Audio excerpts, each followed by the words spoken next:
you have here the two tests.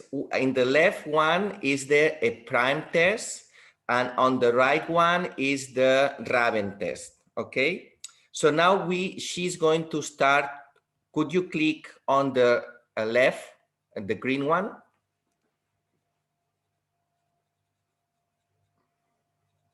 It takes a while.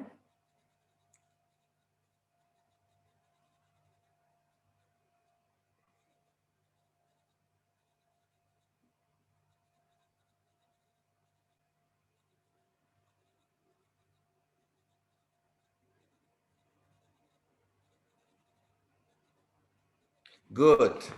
So here, please enter the subject number. Here, since it's a training, normally we put 4 nines or 5. And then you put OK. Please enter session, so it's the first session. Okay.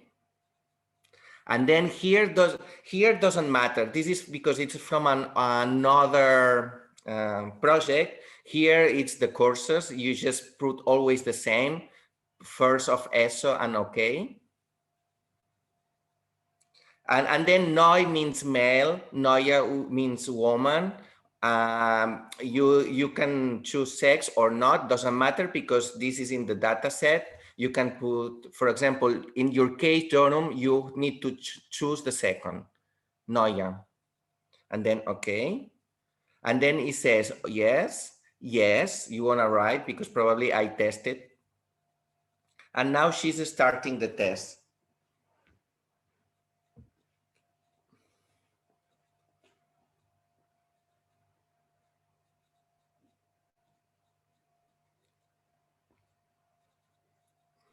Oh.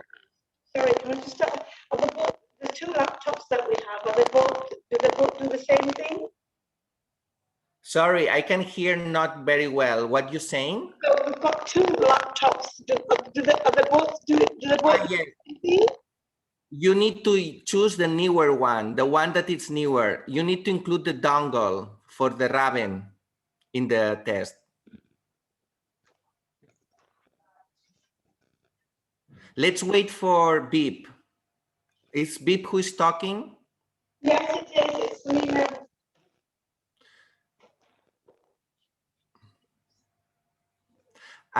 Listen, maybe a good option, you know, might be you just see the screen now. Yes, I think that might be. And then it's a way of being trained, because Jordan is, we are now sharing the screen, so it's also a good idea. You all see what we're doing here in the screen, because this is going to be record, and then you can try by yourself. Okay. And if you have still doubts and problems, and then you can contact me again. But maybe the best idea is, now that it's working, this system, it's to follow the Jorum test. Is that okay? That's fine, thank you. I'm saying that for everyone. This is going to be record, so it's very good. So Jorum, now here, it's basically the training. It's telling you that this test, you can see there are different numbers, but sometimes the numbers that appear are repeated, no? Like 6, 6. In that case, you need to press the right mouse or left mouse button. Okay, when that condition happen. Can you now do Shift N to move on, Jerome?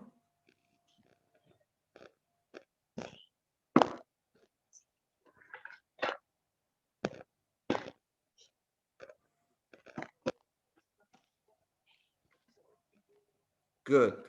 This is the training session.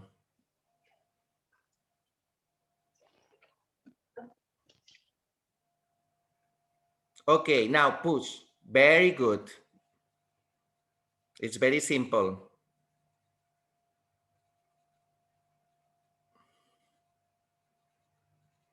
Push. Very good. Jordan learned it very well.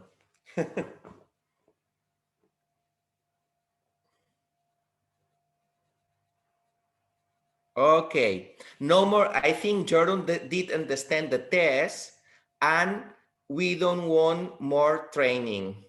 So Chief N to start the test.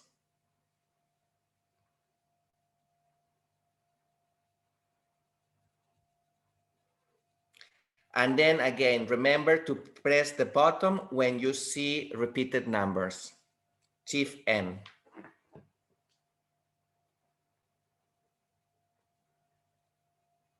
Now Jordan has started the test.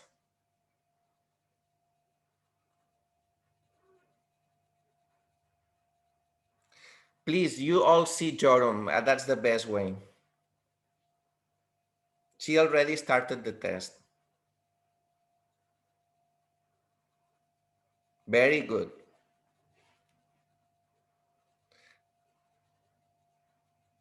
This is the the easier level, no? That there is no numbers in the middle, only when they are repeated.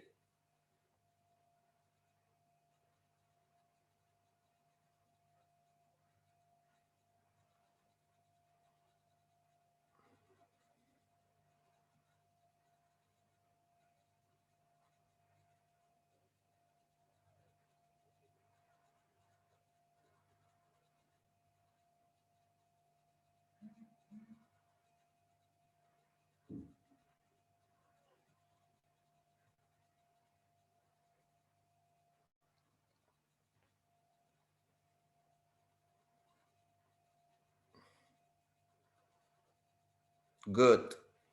She's doing very well.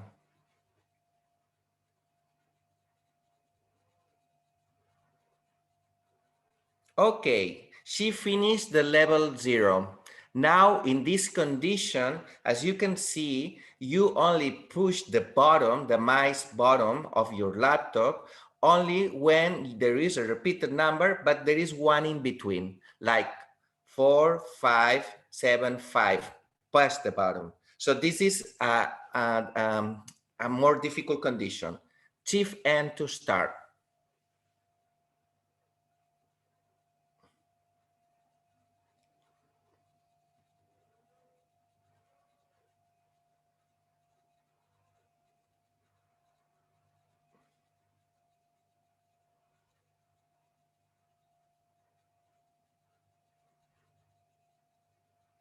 Yes. She's doing a great job. She's very smart.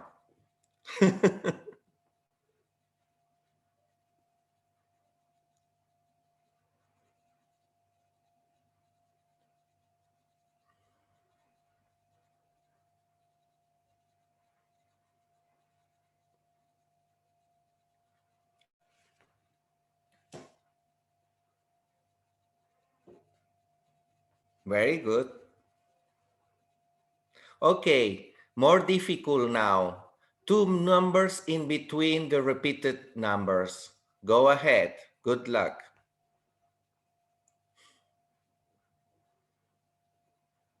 Chief N.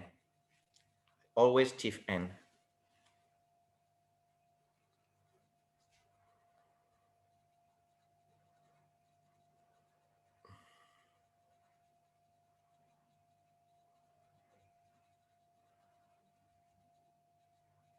Wow, you have good working memory.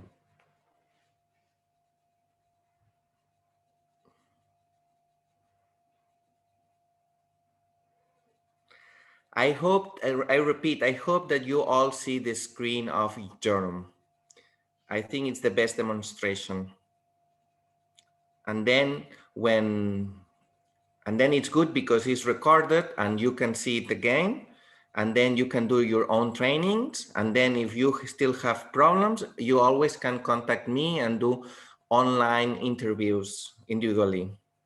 So no suffer.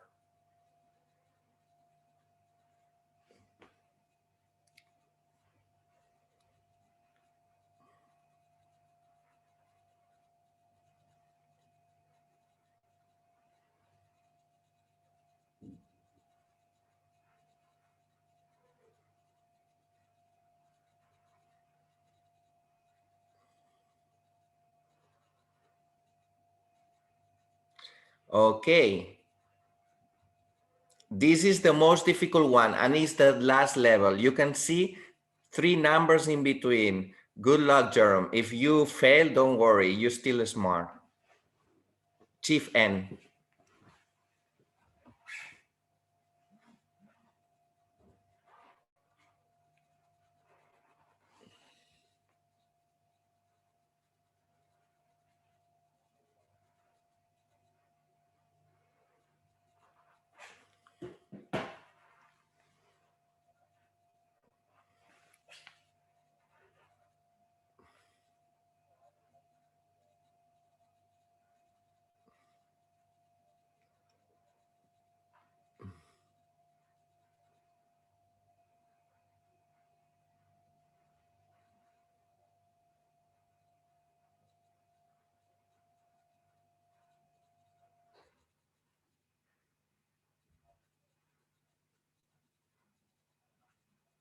Wow, that's a super.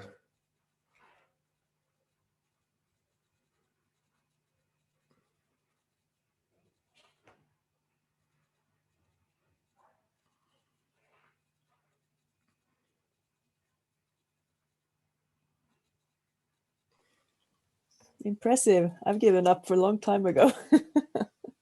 It's very good.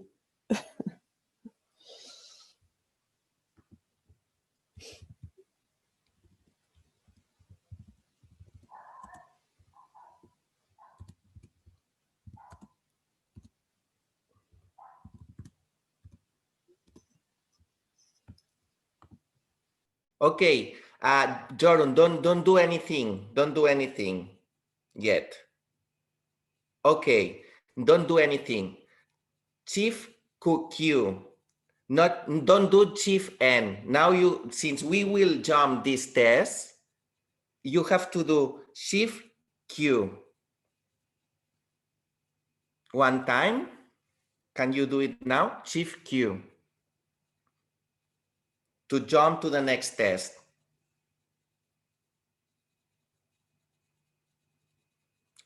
Shift Q, again, another one. Yeah, that's the new game, okay? This is a new for you, also for MOBA. In this game, there are the instructions online. Here is all in English, so not all the tests are in Spanish, only NBAC. Press any key to see the instructions. Okay, here in this test, all this information also is in the protocol that you have been reading. In this, here it's a game, a betting game, in which you need to earn money, in this case, dollars, but you need to do smart decisions, sometimes risky, sometimes less risky, based on the way that you lose the less possible, win the much possible, but it's your own decisions, okay? Sometimes you choose left, following the mice on the mice bottom on your left, and if you want to choose right, the mice bottom of your right, okay? So press any key.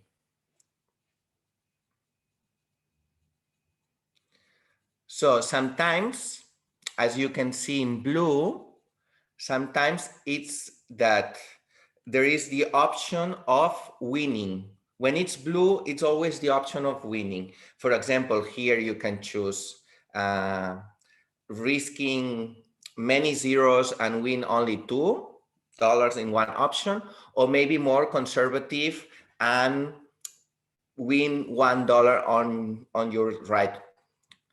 And then sometimes they are red and they are very risky with less options. For example, here, if you choose the left one, what happened? That you have 2/3 of possibilities to do not lose, or maybe you want to be more conservative and you prefer to lose $1, but at least don't have the risk of losing $3. These decisions have to be done by your student.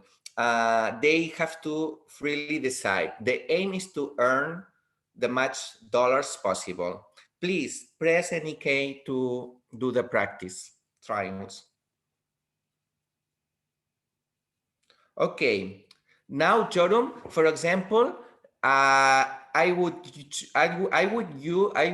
choose the left wheel because I have 33% of possibilities to earn $5. Can you choose? Very good. Let's see. Oh, I didn't gain it.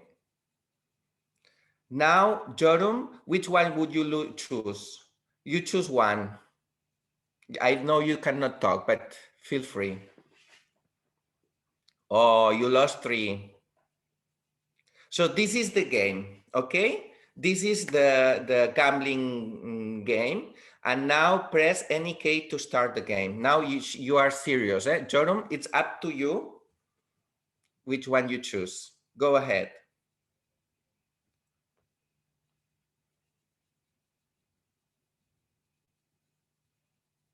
Don't think too much, eh? It has to be kind of fast.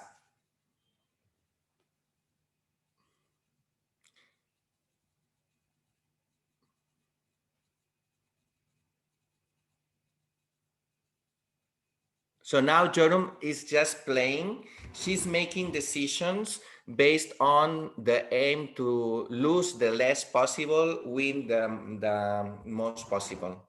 All the instructions are in the protocol, the things that you can say, the things that you cannot say, everything is there. But as you can see, the game is very intuitive. She can choose left wheel, right wheel. There are many sessions, so this game is a bit long.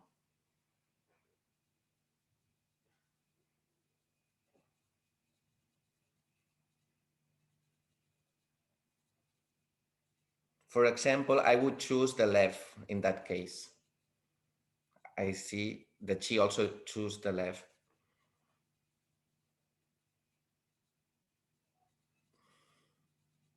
Yeah, she chose the right. I would have done that too.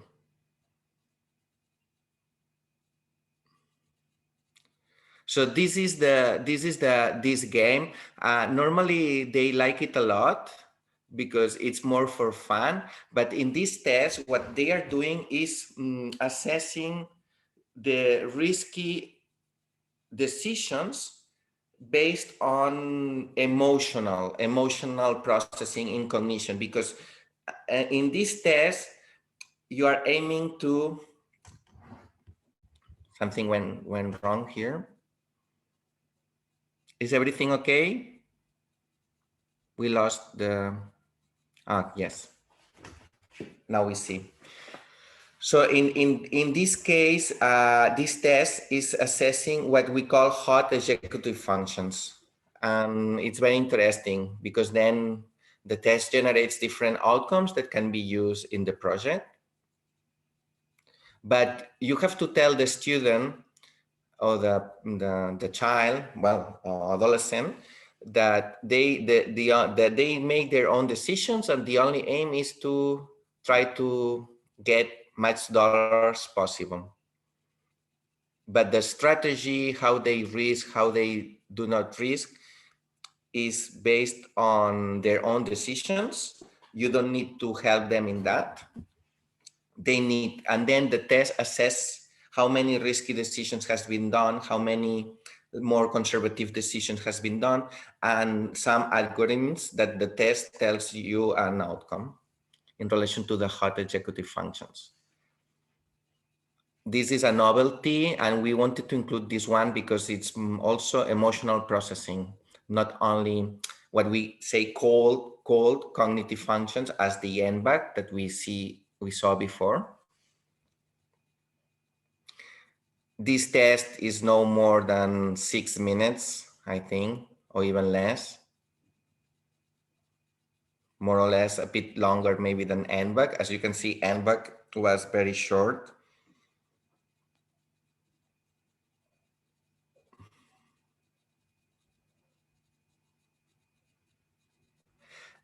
Yes, let's see the chat. There are some questions. Shift Q to jump to the next test. Yes, that is right. But choose the answer they need. Yeah, they have to be kind of fast. Yes, I mean, like Joram is doing, has to be kind of intuitive. They cannot spend 1 minute or 15 seconds for each decision. They need to be kind of fast. Yes, that's important to tell them. The decisions has to be made fast. Maybe 2 seconds, 3 seconds, but yes. I mean, let the child put their own pace, but yes, the decisions has to be made kind of intuitively. No, as sometimes of these rating scales that we ask, answer these questions, the first thing is in your mind, no? The first answer that appears in your mind, answer it. So a little bit the same here. The first thought, go for it. The first decision, go for it. If you have more questions, you can put also in the chat. I think this is going pretty well doing it like this way. And then you can do your own practices. Remember to write 99999 always, because the test is going to be recording in a file all the data, all the responses.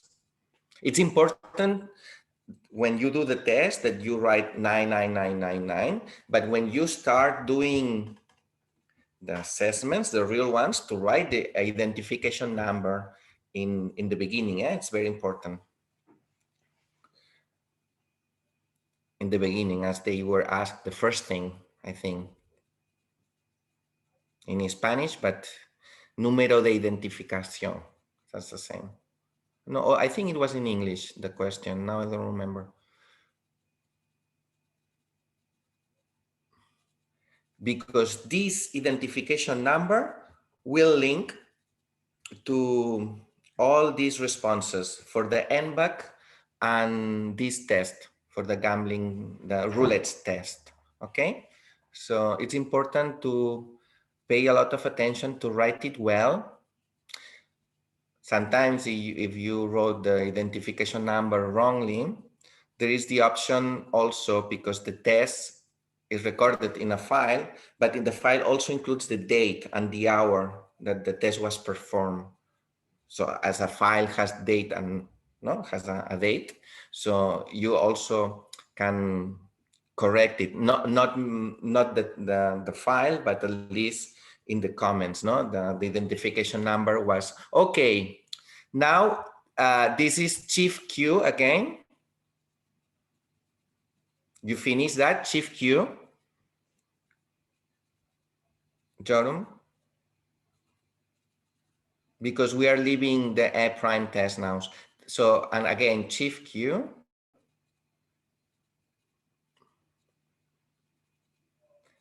Good. And now, Joram is going to start. Yeah, it's going out. Yes, no problem. And now, Joram will start the Raven test. We finish all the A prime tests. And these programs are a bit slow sometimes. Okay, good. I hope that Joram has connected the dongle to the system, because if she didn't, she will not be able to activate the Vienna test that sustains the Raven test. Okay, so now Joram, make sure that you connected the dongle. Also, you can, since you cannot talk, you can always chat. Well, you can chat now. You did a great job. I'm very happy because we have recorded all the A prime test demonstration. And then, Jorun, if you are ready, okay, you can activate. Jodie, Jorun's texting me. She says the dongle is connected. Good. And yeah, and not sure. She was asking if we could see her, but I cannot see her from my laptop. So I'm not sure if the camera on that laptop works.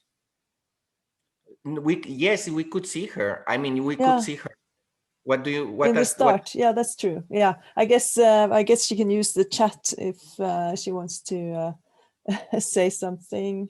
If that works, Yeah. she's texting me now, so there might be some challenge here. I don't know. We'll see. But I guess if if we could see her, she could always respond. I'm not sure why her microphone doesn't work. No, it If doesn't there's work her microphone. But when she shares the screen, I think we all see the screen. Yes. Now, for example, she's not sharing the screen, right? No, she stopped. Exactly. Yeah. Let's So, see. okay, we did half of the way. The only test that we need to show now is the Raven test. So if Jorum is ready, Jorum, are you going to share again? Everything worked very well, Jorum. We could see your screen and your demonstration. It was great. So it was a good idea. Do you want to write in the chat to express what you feel, Jorum?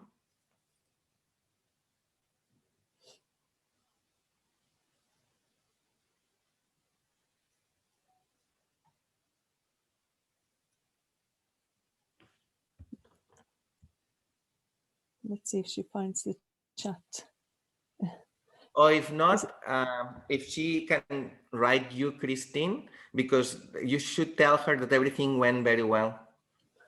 Yeah, I can see if she can write me. Because she's not hearing us, maybe, or... I'll check. Yeah, and she says she can hear us. She can hear us well. Yes. And let's see. Yeah, okay, so the laptop is really slow. Yeah. Yeah, because this laptop, those tests consume a lot of memory. And since we are sharing the screen, it gets even slower.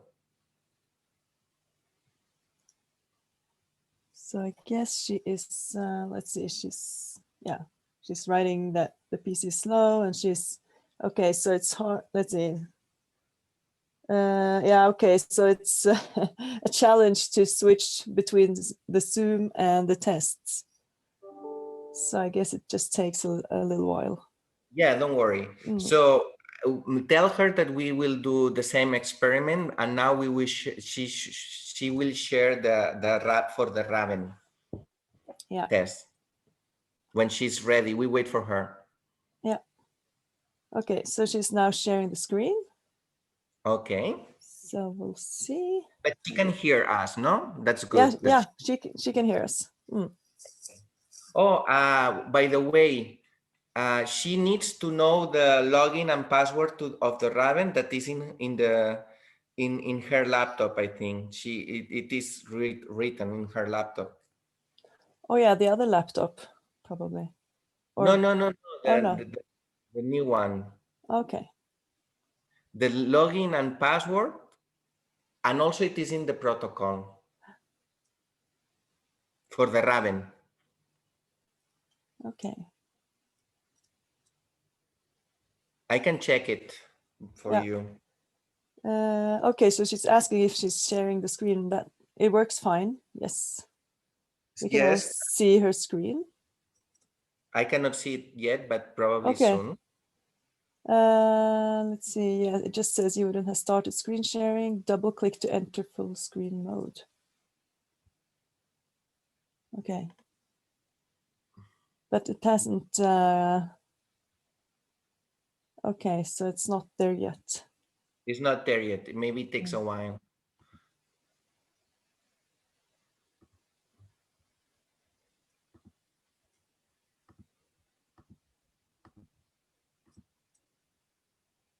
I'm going to look for the password and login. Okay, here, pass, annex, Raven,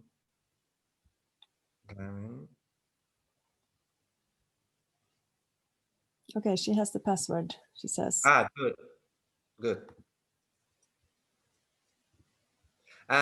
Maybe can she try to, I think do you see all the screen? I can't, well, it just says that it's waiting. I think you wouldn't have started screen sharing, it says, and there's nothing happening. So maybe she can stop sharing the screen and trying again. Okay. Yeah, Because she will try again. Try several times. Another option is that she, if okay, let's see.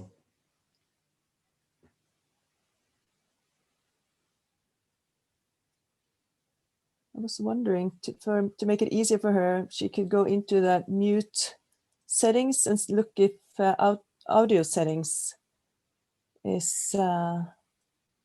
Yeah, for the, maybe, can you stop recording and let's try to solve this? Yes, maybe.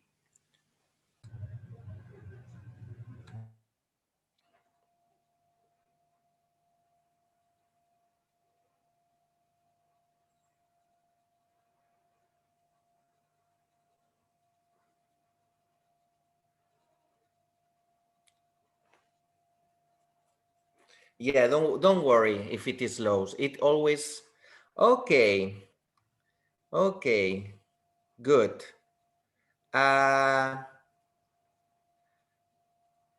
Here you need to go to, let's see if I remember,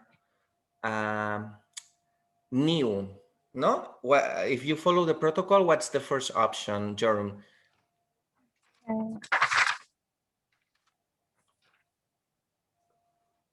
Well, I just wasn't it to just write in it is a new. Yes. No, perhaps just press new first. Yeah. Yes, new first. Yeah. Is that true? Yes, that's right. Okay. In the last name, you need to write, for example, as I did here, 9999. In that case, again, it is the ID. Okay, this is in the protocol. You maybe you can write 1919 left than me, and write an N also. Yeah. And in the first name. Yes, exactly. Follow the protocol. It's very well. Now your date of birth.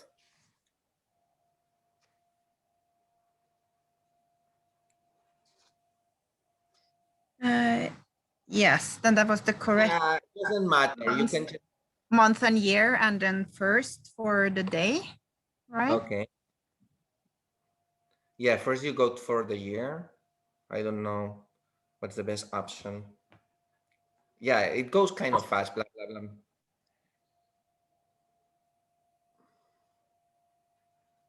Yeah, or perhaps it doesn't matter if it's my birth year.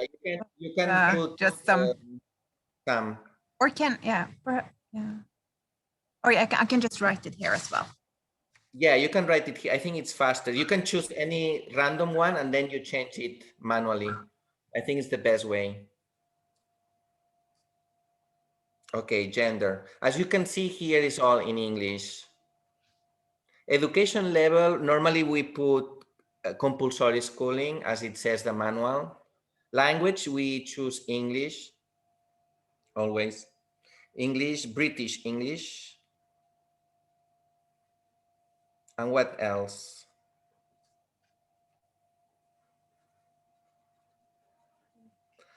Yes, Jorum. If you put 1 here in the date of birth, you see, you need to put a 0 in front of 1. So in the days, always, it's a single, always put a 0 in front. It's very important. Sylvia mentioned that. I forgot. Okay, good.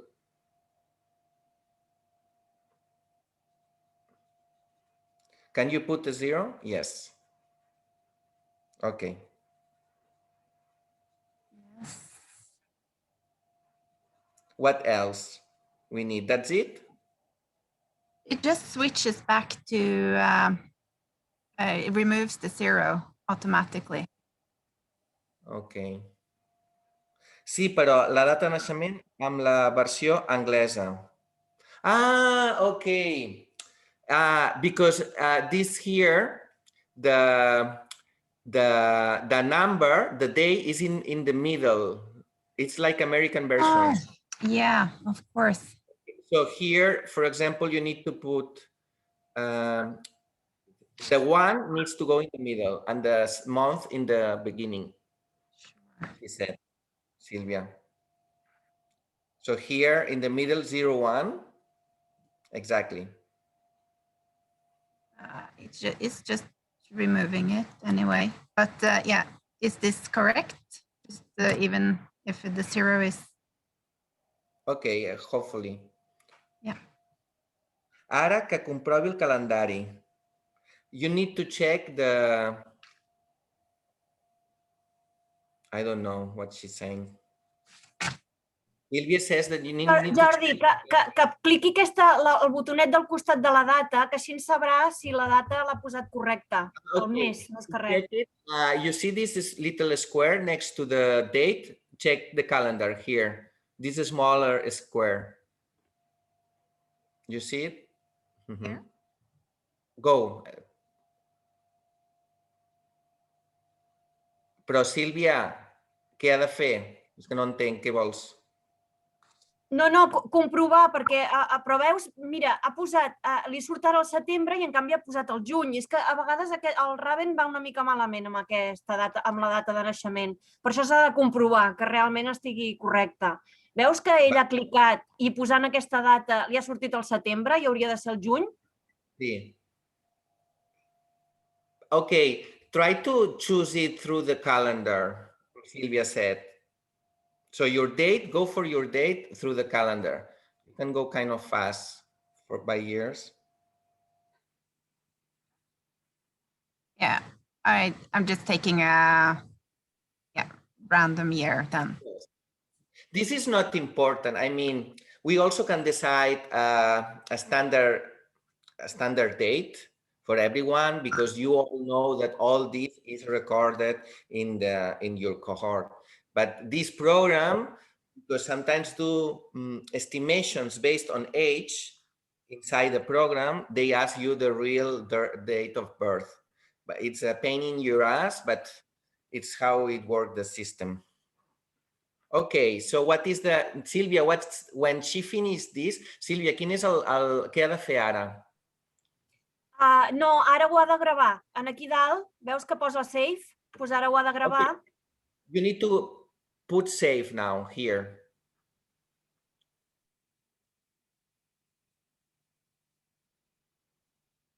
I ara ja podrà reiniciar amb el test presentation, perquè ja se li ha marcat el test, correcte. As you can see, your file is already marked. And then you go to test presentation. Play it, please. Good. Choose the Raven test. Choose it.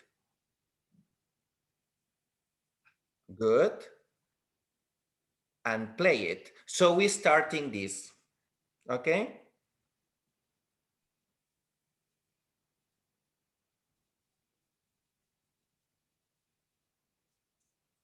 Start playing here. You see, start playing? Yes. Say okay.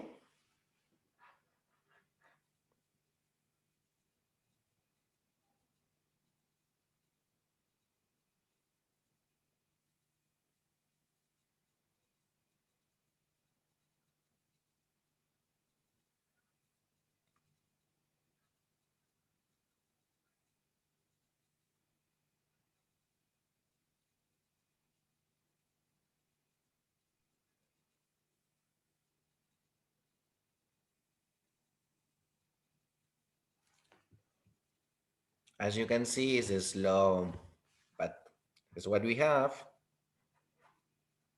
Probably it's not, now is more slower because of the Zoom.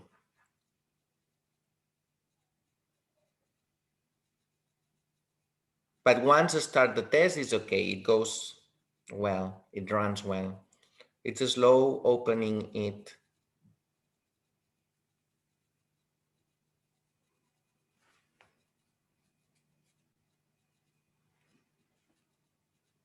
I never understand why in psychology it's so complicated to do a simple test. Yeah, we wait for you.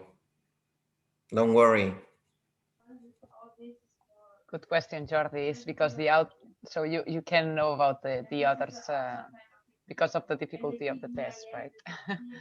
Yeah. Okay. The upper click next, please.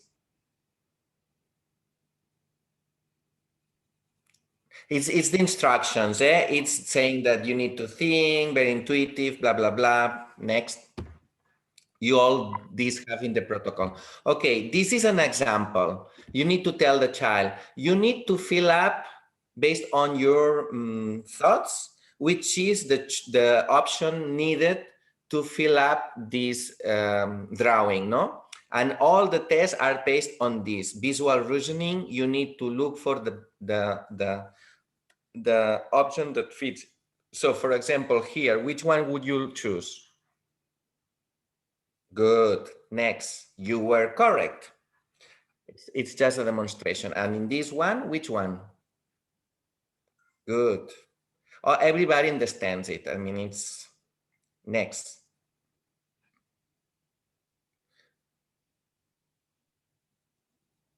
Next. Now we're starting the test, right? Yes. So now we are starting the test. So now Jerome will choose each one of the options. The test starts with very simple reasoning, but it gets complicated. So the child normally, the teenager normally starts fast thinking how easy it is. But and then it's from easier to more difficult. And then meanwhile, Jerome is doing the test, I'll explain you that since this test is a bit long, some children does not finish in 20 minutes. Some others doesn't not finish it in half an hour. So we decided in a discussion to put a maximum of 30 minutes. So you need to control the time when you start the test. And then if the child did not finish after 30 minutes, you have to stop it. Yes or yes. And then just selecting next, you will go to the end of the test. And the test will record the omissions, which the omissions do not rest to the score. The score is the number of correct items. So if you miss it or you mistake it, does not rest your final correct answers. So it's very simple. It's not complicated at all. And also the machine, the test gets recorded. Some children are fast and they finish all the items. You can see you are now in the problem 22 of 58. So probably Jerome will be much faster than 30 minutes. I can see things in the chat. Meanwhile, calendar, what is in the personal ID? The personal ID that shows the machine, the Raven, forget about it. It's an internal ID. When you put the name, in the protocol is written, when you put the name, you need to write your ID number of your children and write an N as a last name, I think. It is in the protocol, but follow the protocol and forget the ID number that the system randomly give it to you, because your identification number will be always, as in the A prime, it's very important that you take care of that, that you write the identification number, which in Raven is going to be the last name, I think, or well, it is in the protocol. You just need to read it. Oops, what else? Should we leave the particular alone during the... this is already discussed, okay. We said no, don't leave them alone. Of course, now when the child is doing the test, it's doing the test alone. You can meanwhile fill up some forms or whatever, but next to him or her, and always be silent, be quiet, don't interrupt. You cannot interrupt the child. I don't know if there are more questions. ID, okay. We can have also questions when she finishes.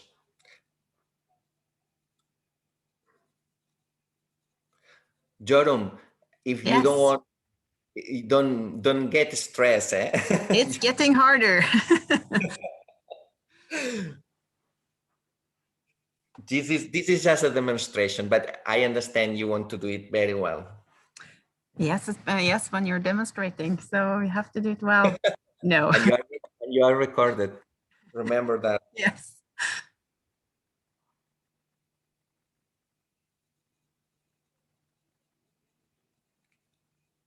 This is great that we got it that way. Rodney had a very good idea, because it's the best, because now people can just recheck it. And feel free, now that she's doing the job, if you online want to ask me more questions.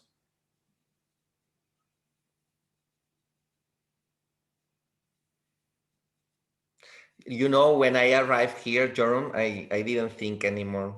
I just do it randomly.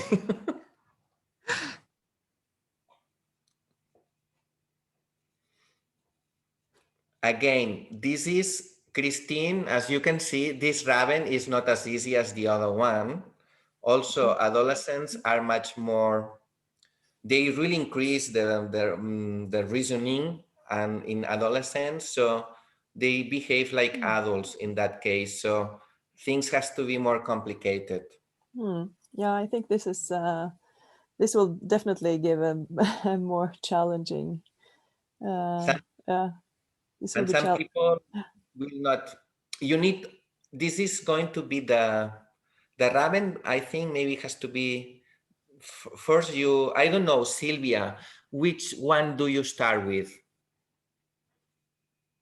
when you do the test? Sílvia, en quin comenceu vosaltres? Amb l'E-Prime. Vale, okay. That was my recommendation, to start with the other ones and then finish with Raven. That's the order. So should I just speed up and just go through, or? Sorry, what did you ask? It is 58 problems and I'm at the 30. Yeah, go run. You don't need to spend half an hour.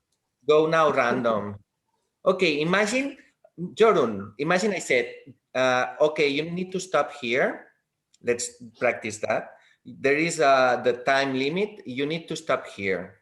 Don't worry. No child, finish it. Don't feel you, because this is also for adults.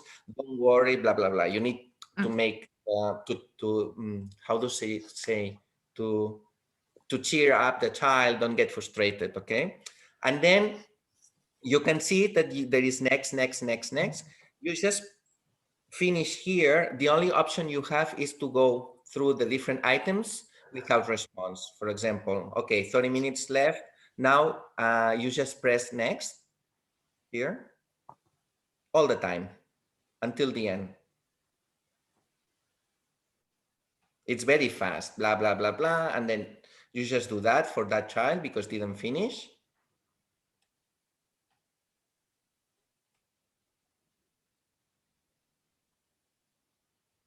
And then you say no. Oops. Okay, go.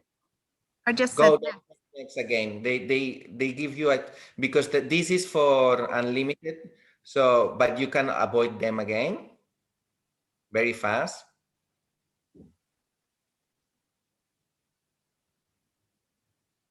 I think there was the option of not to do that, but that's okay. We split it. When you're satisfied, press. Okay, next. Yes. That's it. But should the children, should they know, get an idea of how much time they've spent, or should we just tell them when they're getting close to 30 minutes? Yeah, that's a good point. I would tell them that if they don't, I would tell them that if they don't know the answer, they can go to the next one. There are many, okay? Yeah. But don't tell them the time limit, because some people would scare, and this test theoretically does not have time limit. So we won't tell them time limit. Okay, display, well, you can display the test results if you want for yourself.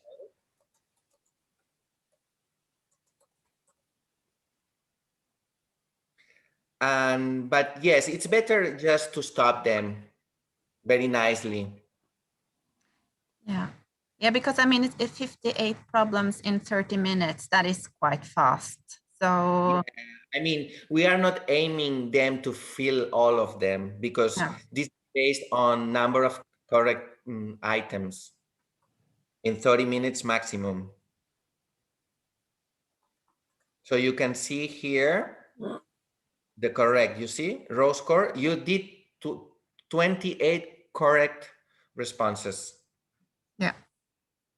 That's good. Sylvia says that some children finish it in 15 minutes. Some others, they need all the time, is what Sylvia said, because Sylvia already is doing this test to Saturday. Okay. But Jody, one question: if they do not know the answer, it's better that they skip answering instead of answering just random, I guess. Yeah, no, it's better that they think the answers they do. No. Don't tell them that they answer. That's why don't tell them the time limit. They need to think the answers. Exactly. It's better they do less but correct than many fails by random, because if they act as by random, also depends of the attitude of the child. But you have to tell the child, think about this response.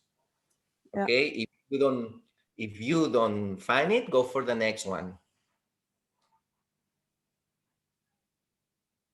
Yeah, Sylvia is making fun that some of the children, they go fast. You know, you always find children that they go fast. They don't like to think much. You cannot control that. You can try to convince them to think a bit more, no? But yeah, at the end of the day, the attitude of the child, it's difficult to control, and more when they are older, than they feel more their own by their own, no? Probably also children that go fast, probably they also make more risky decisions in the roulette task and more commissions in the NBAC. But yes, I think you need to try to bring the child to do the best possible response on the test. Okay, but don't be very pushy. Just be natural. Tell them if the child understands the test and what we need from that test to the best responses. No, not to do it quickly. So there is no prize to be faster. It's true that for the NBAC and gambling task or roulette task, the decision has to be kind of fast, because time reaction counts, but not for Raven.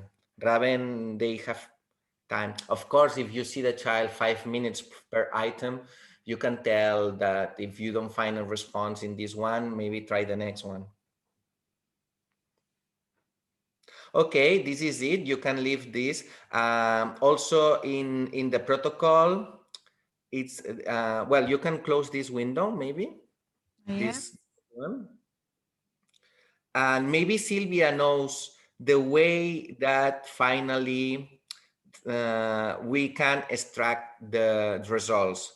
Sylvia, what's the way? Maybe you can tell me first in Catalan and I translate. Val, te n'has d'anar a test results, em sembla? Yes, No, she's in.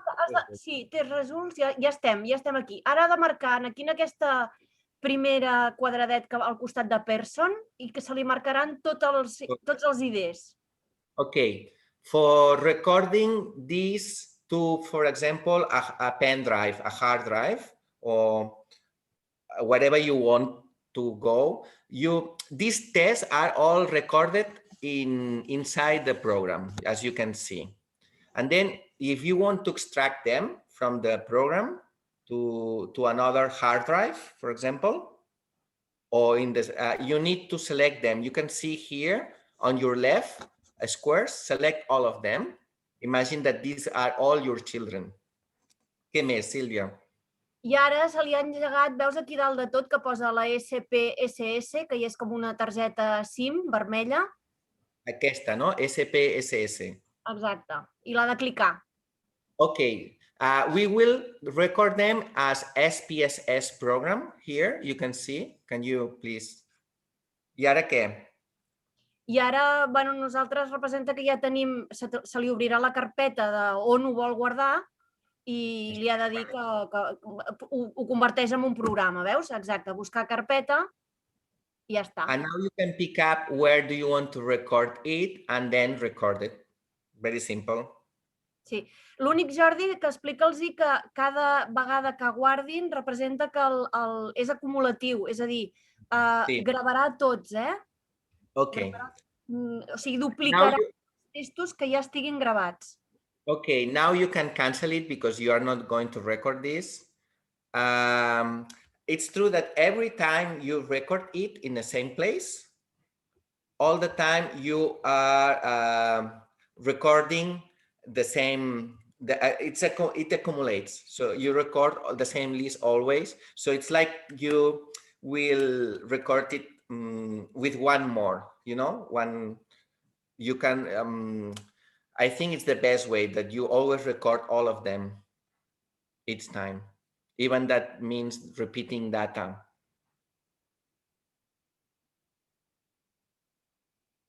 Okay, so now you can leave the Raven and I'll show you how to record also in for the A prime. If you go in the middle folder here,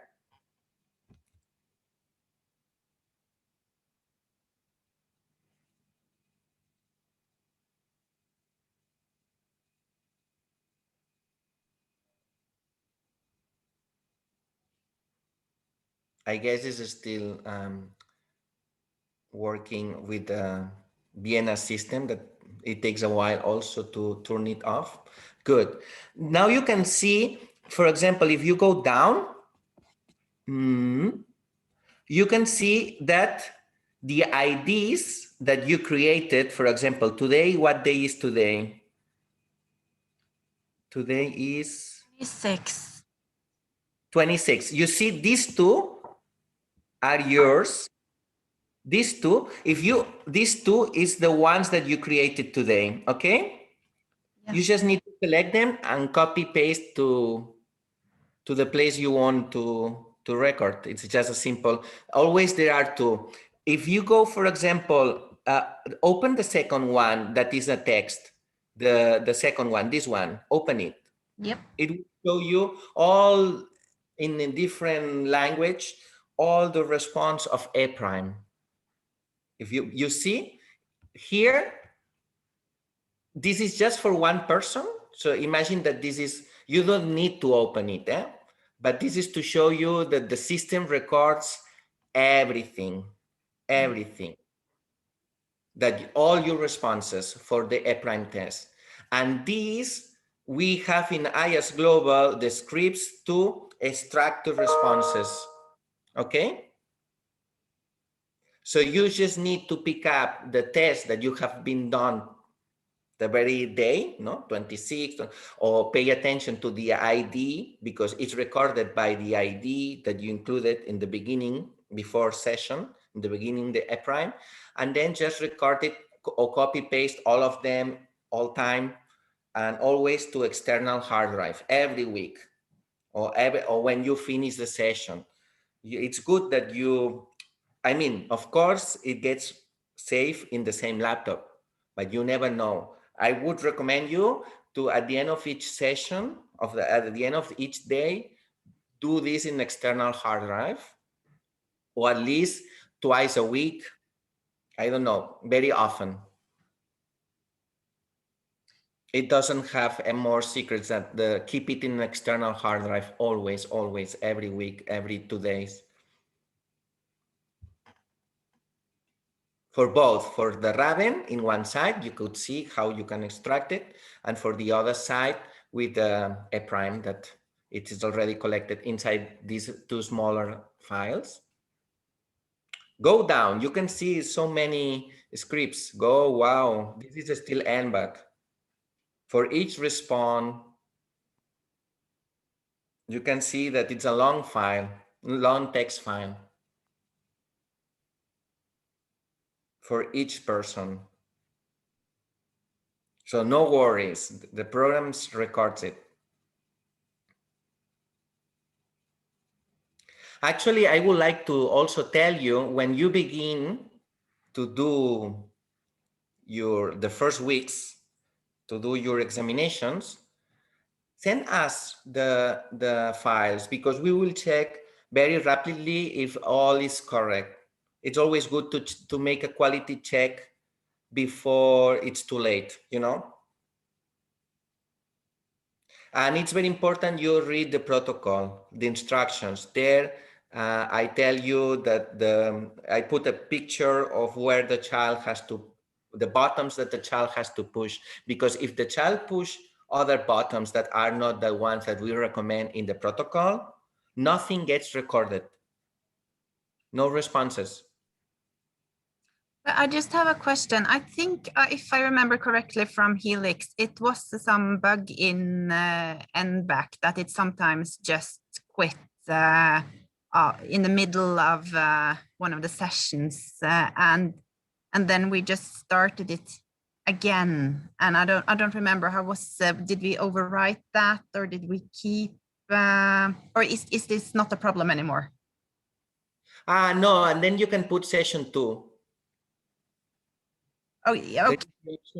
Of putting But session 2, and then the data manager can solve it, because she can see the same ID number, the same date, 2 sessions.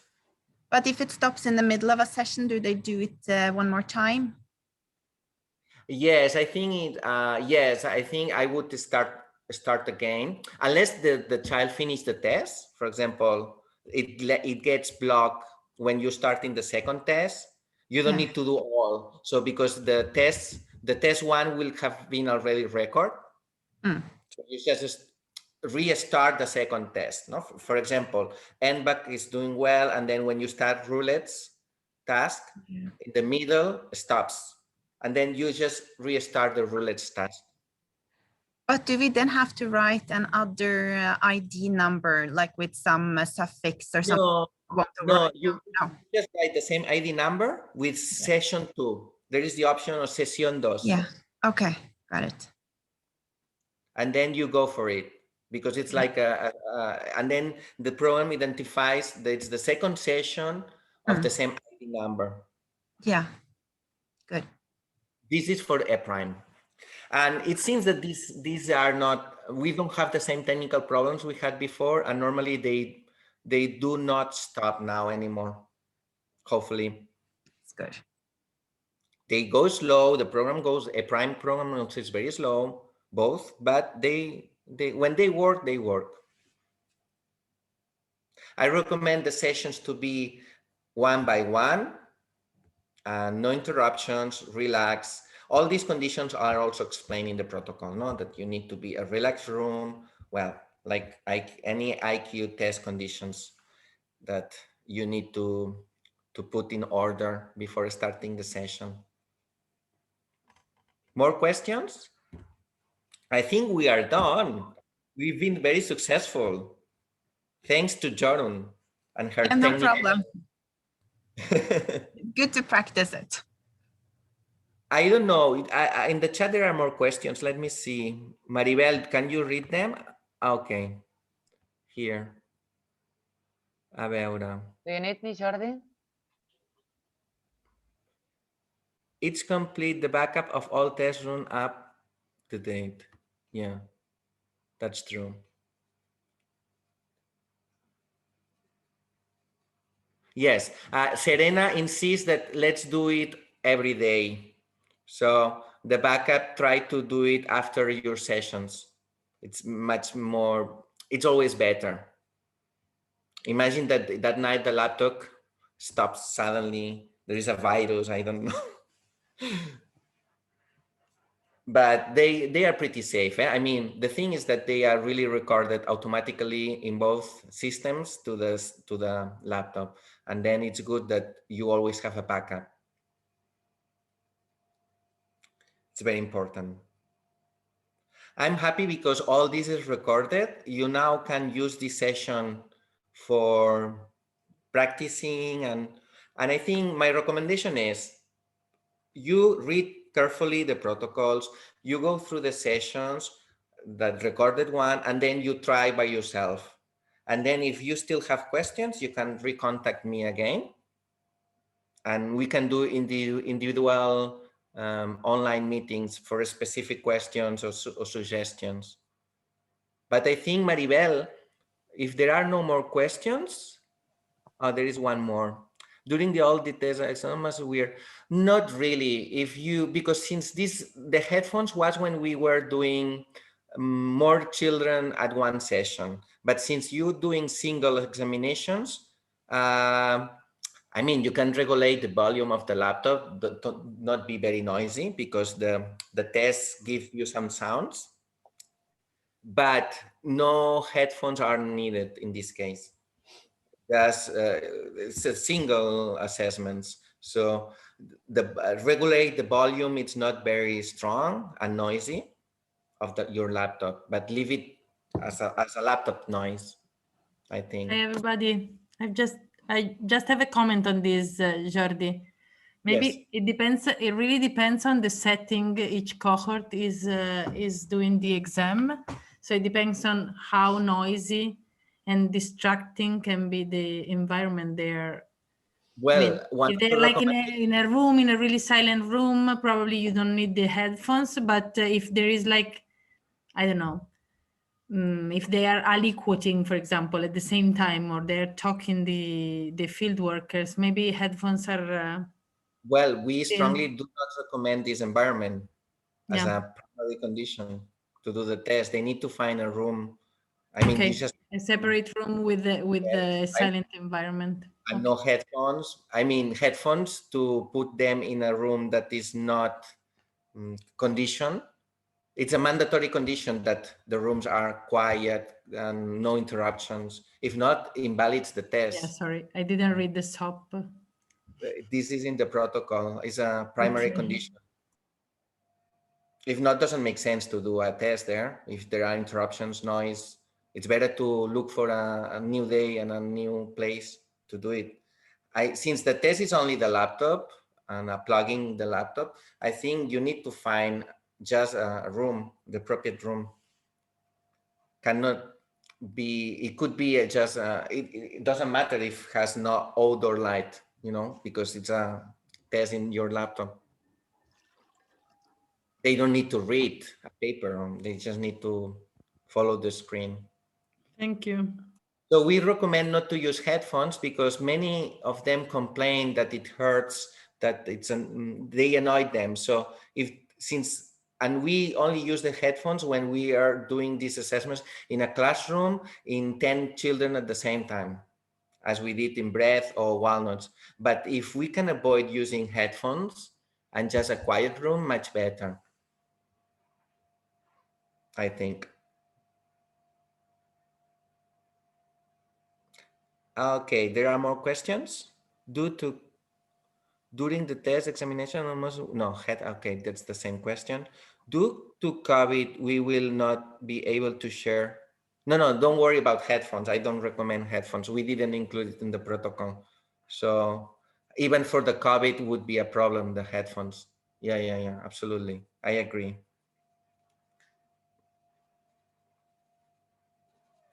Okay. Maybe you need a break now, right? Yeah, I was thinking, Jordi, that we can do now the 15 minutes break. Okay. And then Glory. I just started recording, so go ahead. Yep. Okay. So, as you know, ExpoApp records physical activity and geolocation, and this ExpoApp that we have, basically we need a phone, a smartphone, which is like this. Some of you have it, some of them will receive it soon, I guess. And then what we have to do is basically we create the experiments, and one experiment is per person. So each experiment has like a long combination of letters and numbers, and we need to send that that code by email, because it's so long that we cannot copy it or anything, right? So what I'm going to do now is create the experiment. You'll need to create Gmail accounts. Correct me if I'm not right, but you have 7 phones per cohort, right?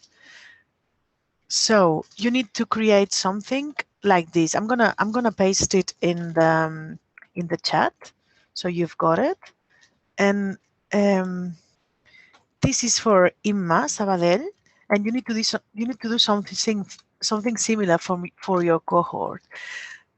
If you go to the chat, you'll see what I've done. And basically, it is the cohort name. I just keep it simple, all lowercase, and then you can. You can put athlete project, and then 1, 2, 3, 4, 5, up to 6, up to 7, and then create these 7 accounts. And each account will be for one of the phones. So, for example, you can write phone number 1, which will be project 1, and so on. Yep. And then the password can be the one that you can see, with his athlete exposome, and all the vowels are changed for a letter, or for the @ or number 3. This could be the password for all the accounts. So basically, for example, for MOBA, you can have MOBA Athlete Project 1, MOBA Athlete Project 2, and let's hope Gmail doesn't have those names taken. That would be, quite a coincidence. But then you can put anything similar. It doesn't really matter that it's just exactly like this. And then we'll create the experiment, and the experiment from your email from work, you can send it to one of the accounts. For example, just say this is Imma Athlete Project 1. I can write a number 1 here, so I know I'm sending the information to this phone. And this is very important. That's why, because I am going to say I have another technician working with me, and he or she are sending an experiment to another phone. And it's very important to make sure you send the experiment to the phone you want. Otherwise, if they cross, the links will be for another person. So you need to make sure the link is for a certain person, because his or her data will be in that link, attached to that link. Right. What I'm going to do now is create the experiment. You need to do these Gmail accounts, right? This is, I'm sure you know how to do it. You know how to do it, right? It's just like creating an email. I would suggest not to write much information on the email, on the account, basically because Google is watching us. And then, so I'm going to share my screen with you.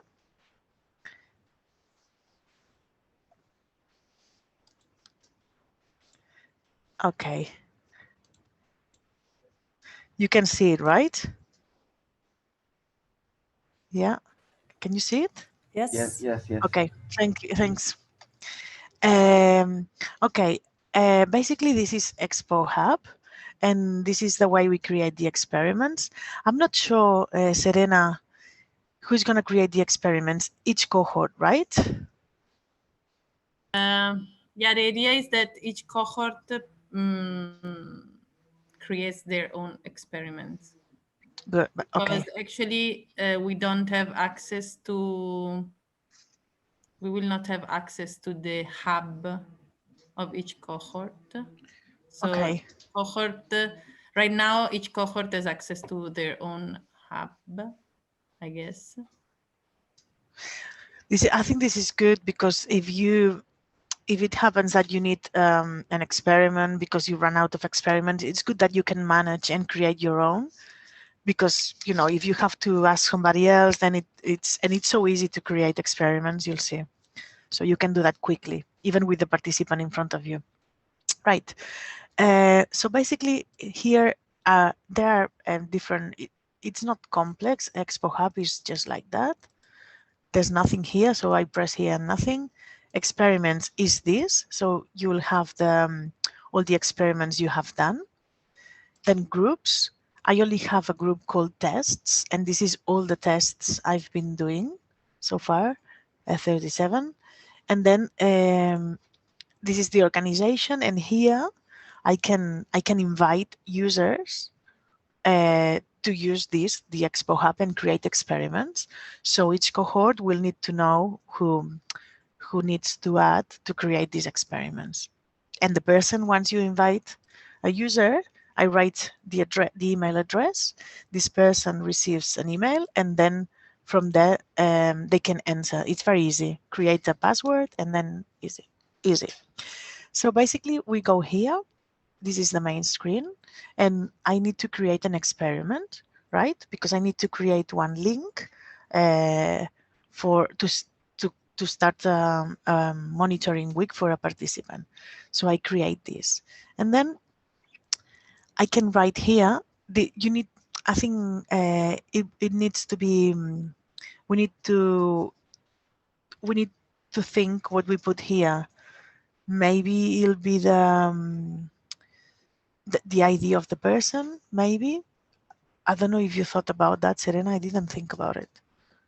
Maybe the ID. So you have a list of IDs here, maybe. Sorry, can you repeat, Gloria? I was sorry. No problem. When you create an experiment, Yeah. you can have a prefix of the experiment, which is the beginning of the word that will be linked to the experiment. And maybe here you can put the ID. Yeah, probably we will use the same ID that we will use for the questionnaire. Okay. I don't know if all the cohorts remember that we agreed that we will use a fake ID for the questionnaire, and that will be linked to the true ID Okay. of the kids. So I rather prefer to use fake IDs on this yeah. Okay. So here you can put the fake ID. Yeah, and then number of experiments, say I'm just creating one. You can create different ones, and then this will be like 1, 2, 3, 4, like it will iterate, but maybe you don't need to.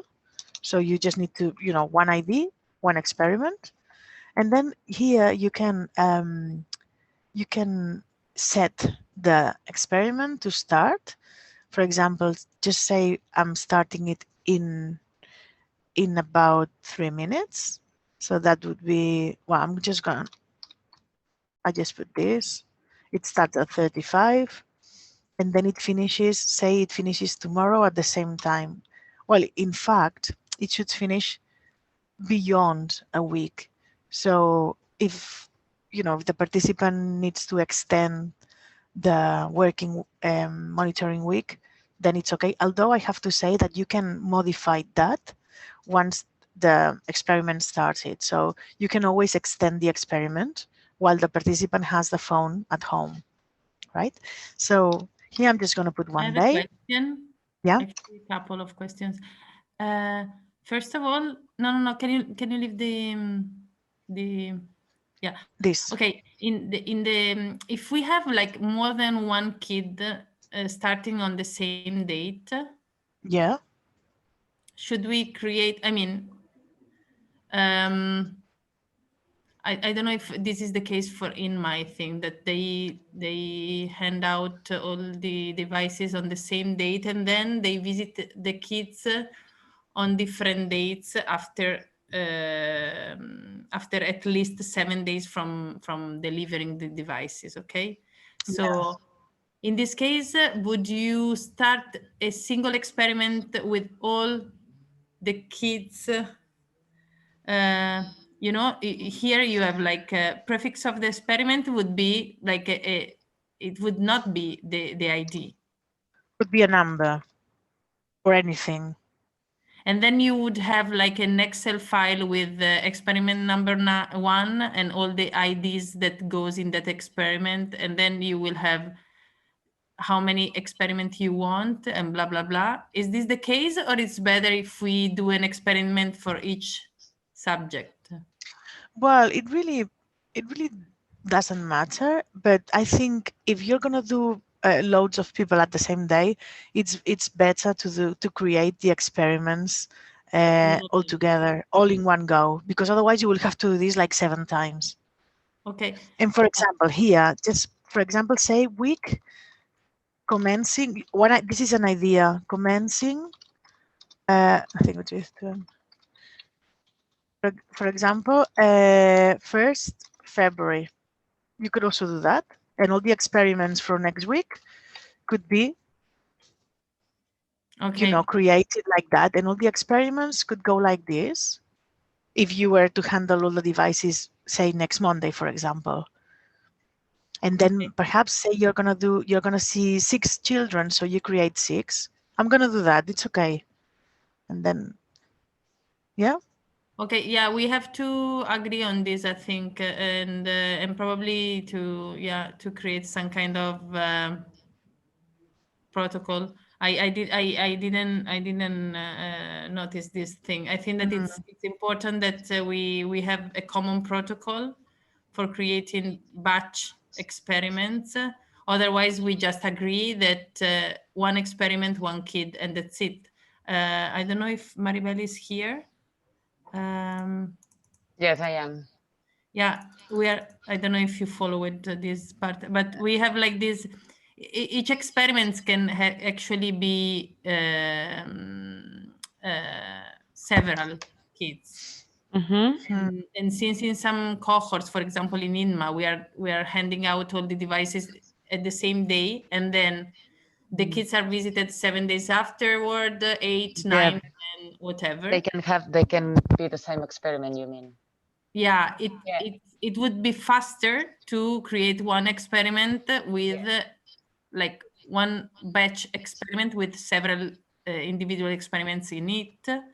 But if we want to do this, then we will have to just to write a short protocol on how to name and how to record who is in this experiment, for example. I think that, I mean, you can always track it back because you know the date they started and whatever, but I think that we will need, I don't know if it's an Excel file or if we have to ask Janice to add this small section to the questionnaire, just to record, not the questionnaire, but the software, just to record experiment number, whatever, IDs, blah, blah, blah, blah, blah. And I don't know, maybe I think that it would be better to have like this batch function in place and use it. And I don't know what the other cohorts think about this, but I think that it's better if we have this batch function, less time to. And I don't know how actually they are gonna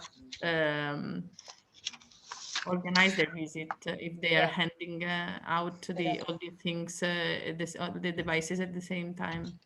So I don't know if I think Sylvia is there, but I think that the kids don't start at the same time and don't finish at the maybe they finish at the same time because they are going to the institute, but I'm not sure if it's I know it will add more complexity if we have to like cluster some kids in an experiment, and we can do as many experiments as children we have in Athlete.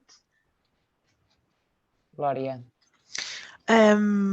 You mean creating individual experiments or just? Yeah, I was thinking about that. If it adds complexity to group kids, because at the end it's okay. They have some smartphones and they visit.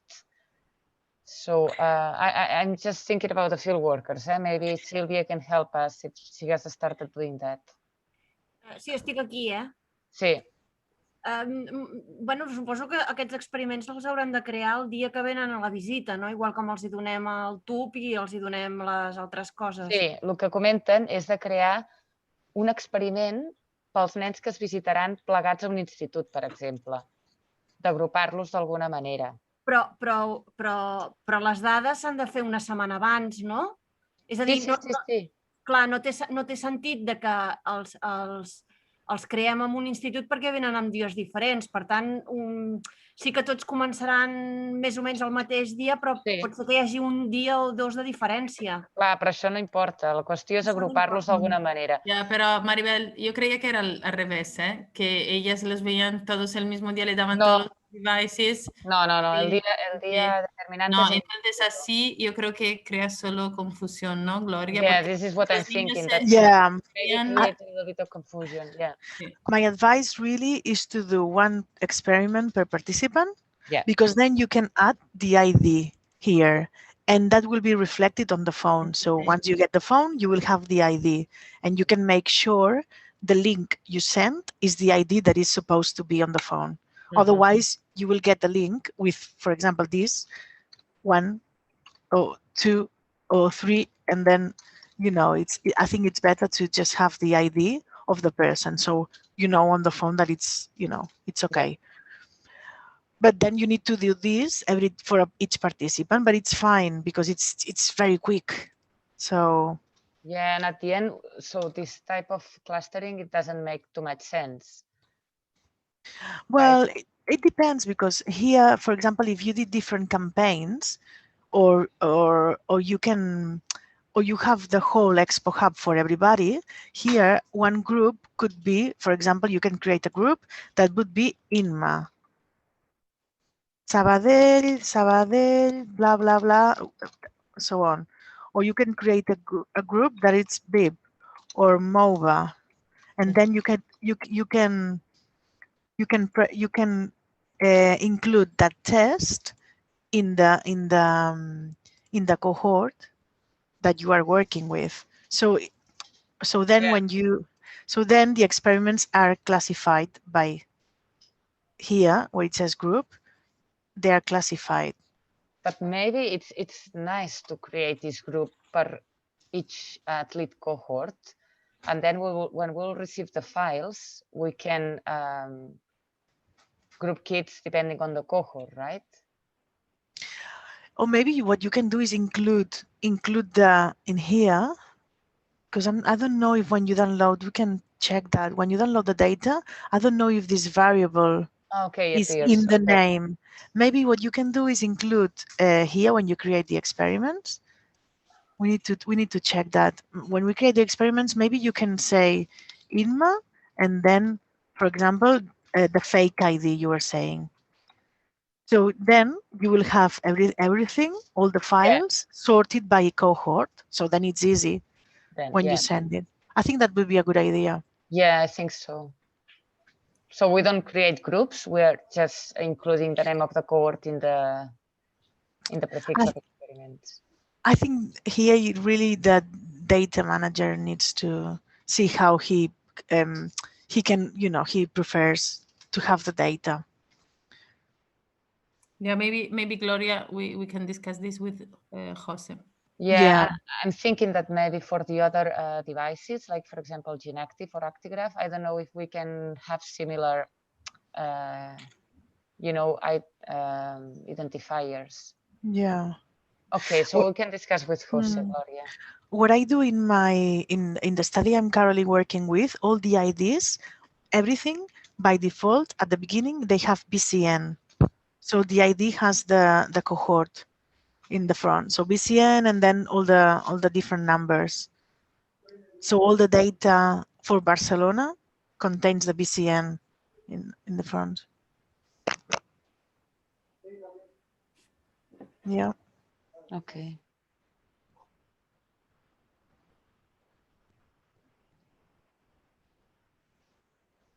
I després un dubte, Glòria, Sí.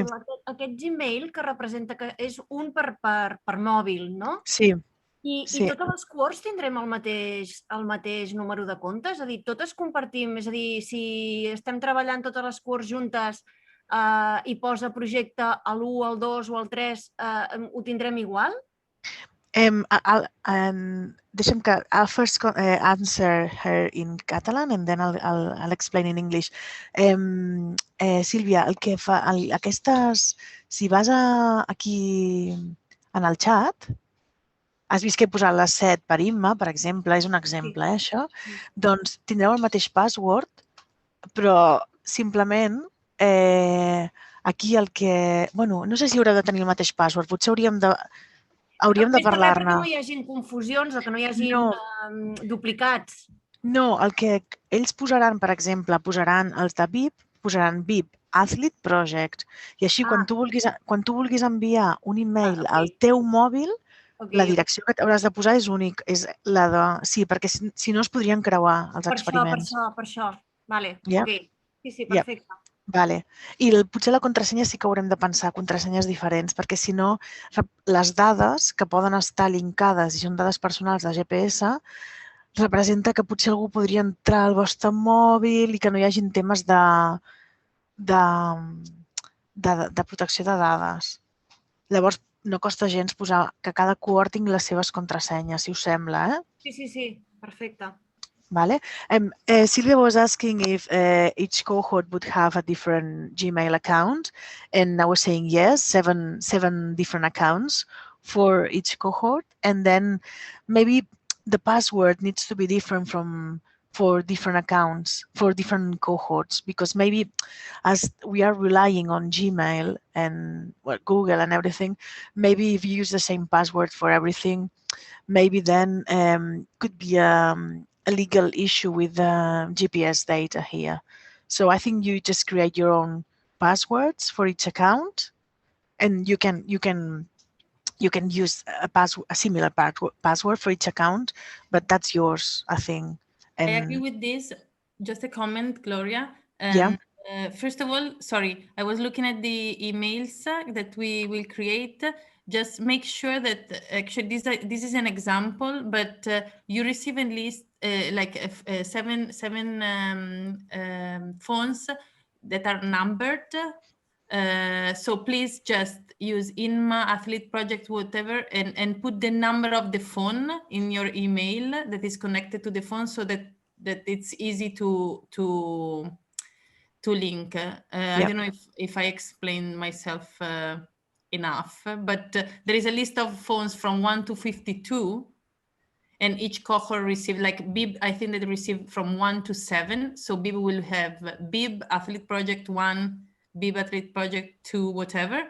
And then the second cohort, I don't know if it's MOBA from 8 to 14, then it will be MOBA, Athlete Project 8, and so on. So this is one thing about the Gmail accounts, just to make sure that we have a link between the email and the phone, and it's making it easier to link the experiments and so on.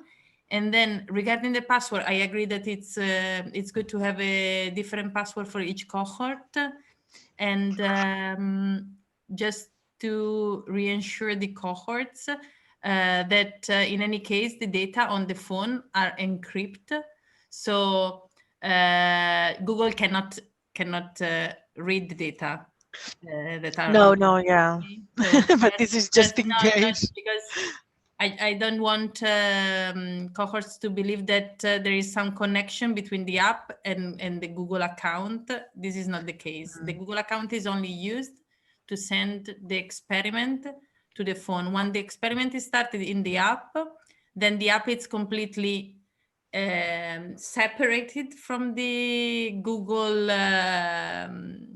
the Google settings or whatever, and all the data are encrypted in the app, in the ExpoApp. So no one can really access to the data. Okay, if the phone is stolen or whatever, they are encrypted. Okay, and then whenever the phone connects to the Wi-Fi, the data that are stored until that point are sent to the server, and then they are canceled from the app, meaning that anytime that this happens, everything that was there is erased, and this is providing even further privacy protection, let's say. Okay, I don't know if is there any question on this.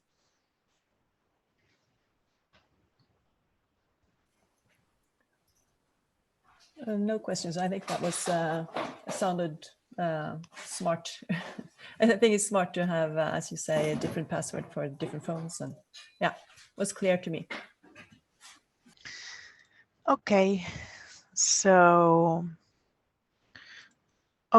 so here you have the ID, as I was saying. Then the number of experiments will be just 1, and then I will set it to, say, 55, and then here also 55 for tomorrow, say 1 day. This will need to be, at least a week. Maybe you can do 10 days by default. So if today's like that, you just go 10 days. I think you need to define this for the project, how many days you put by default. And then maybe then after, as I was saying, you can extend this. So if if the participant says, oh, I didn't do it, I will do some more days. I don't know if this is the case that they can do this. Then you can extend the experiment from here. We'll see how to do it. And then I just put this into my test, but maybe you just have a folder saying athlete and everything goes in there. And then you don't need to touch this. This is 1 Hertz. That means the GPS data records one piece of data per second. And the accelerometry, which is the physical activity data, basically what the phone does is it measures acceleration. Say, so if I move really quickly, the phone will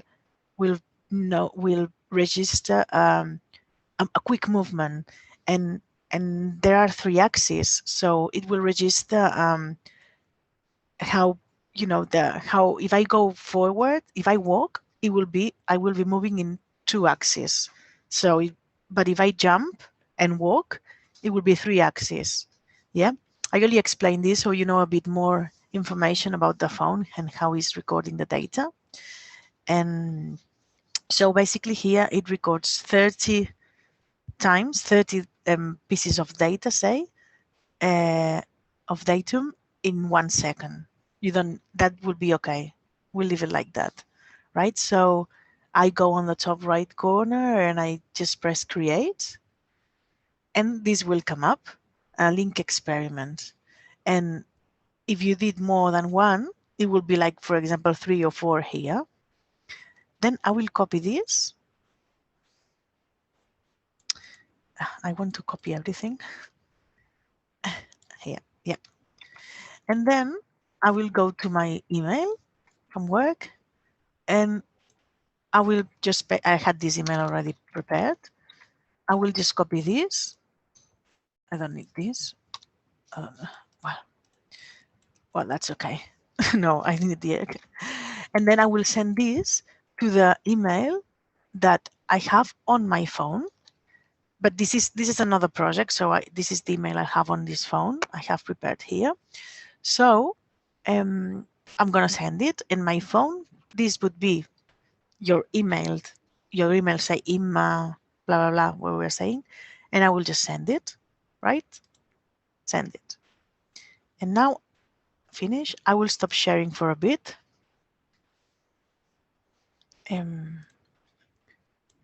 So we can see each other again. And let me see if I see you. Yeah, I think so. So now I go into my phone, which we recommend to have a password. I don't know if you do that. And then I go into the Gmail account, and I should have the email I just sent.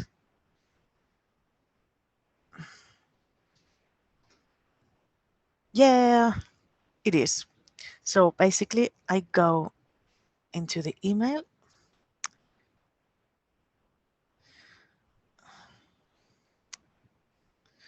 Hold on, because Google is asking me things.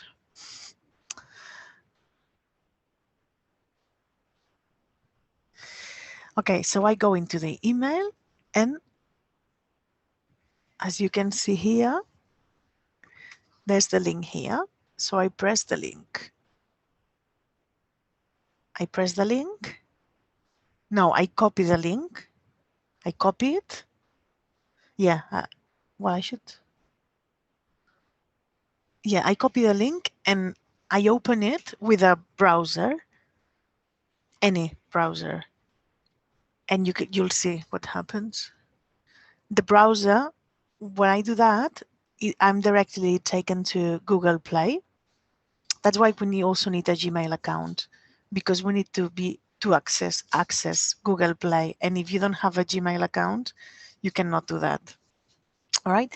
So basically, it's just saying now I need to install ExpoApp.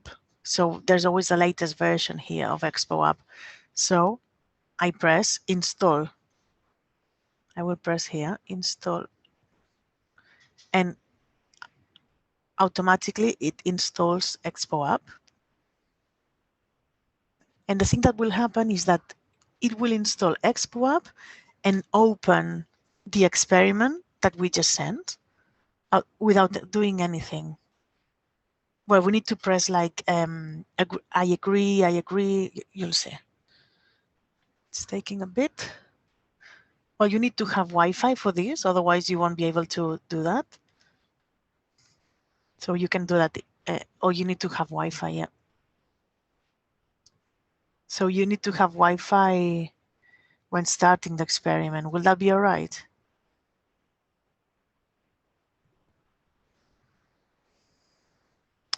And then I open the experiment. It just says here, open. So I just open the experiment.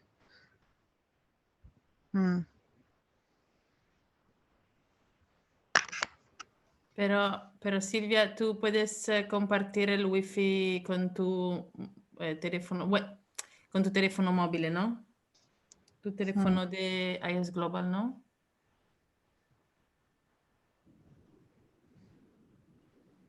Yeah, this is an option. If you don't have Wi-Fi where you are doing it, you can share your Wi-Fi to the phone.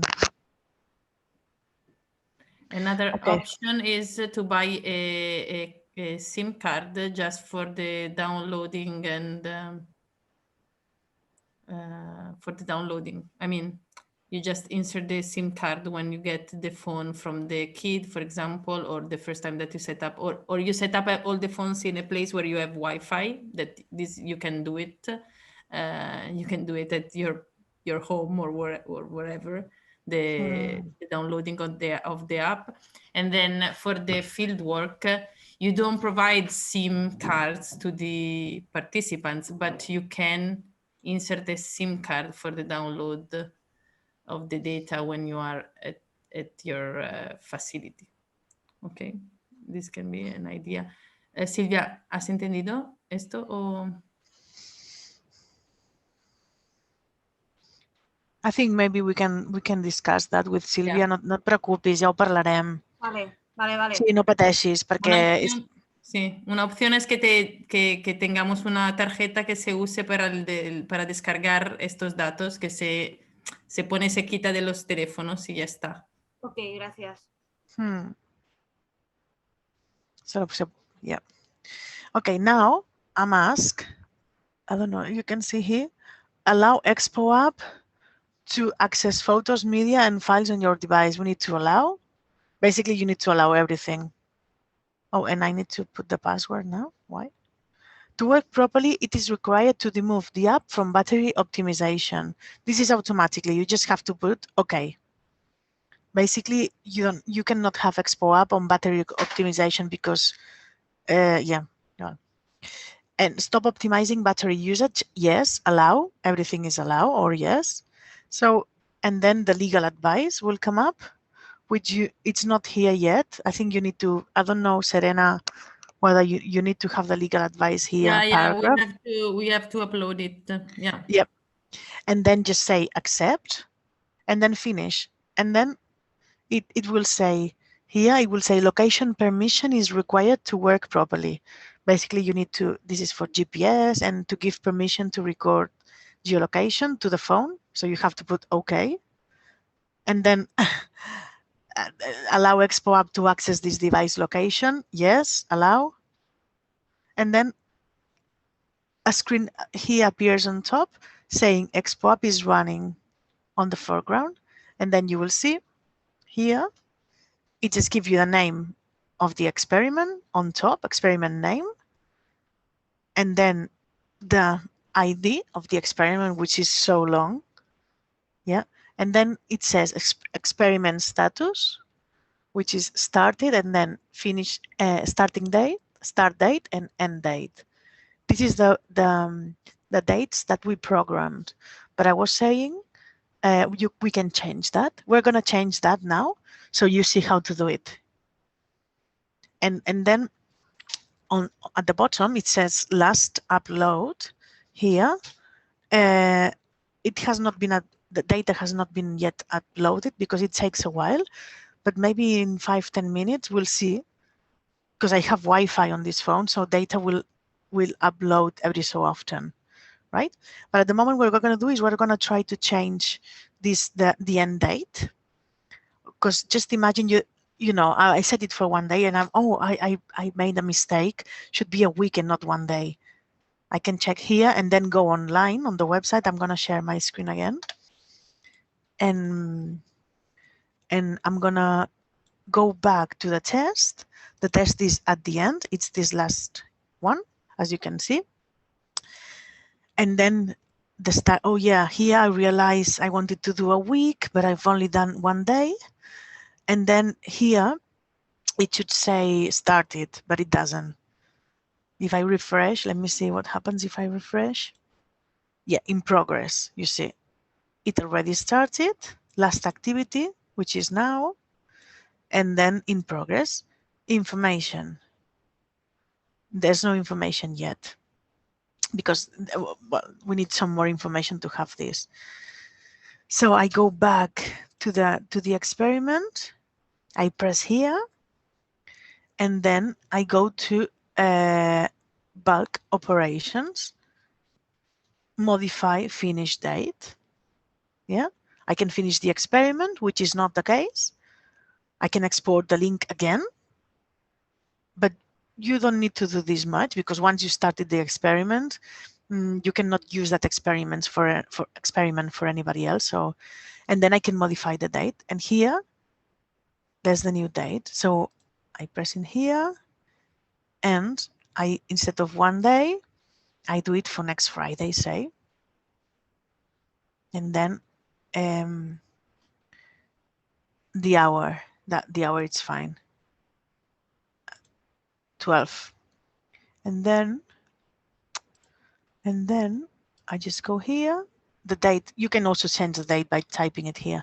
And then I press OK. Date has changed. And I go here and I see, yeah, the finish date has changed. So it's within a week. So, and just imagine the participant in the end were to extend the finish date. So I would go back here and extend it. It's free. It doesn't cost any money, so you can have as many days as you need to. It's better to have all the data than not to have it. So yeah. And then if I go back in again, here the information is changed, and yeah, there's nothing yet. Don't know why. And then if I go into the phone, Yeah, if I go into the phone, you'll see. I'll stop. I'll stop sharing. I don't know how to do it now. In the green button on the below, Yeah. you should click it again, and perhaps it. Oh no, now it's. Now it's okay. Yeah, because yeah. So now if you go back to the phone, yeah, now it's good. If you go back to the phone, you will see that the date has changed. So it's good because the website quickly communicates with the phone, and the date has changed here as well, the end date, and also the last upload. About 1 minute ago, the data was uploaded here. So now we have information here. Last upload was a minute ago. So it should be data. Now I'm going to check. Should be data uploaded on the website. And it is. It is a bit. I'm going to show you.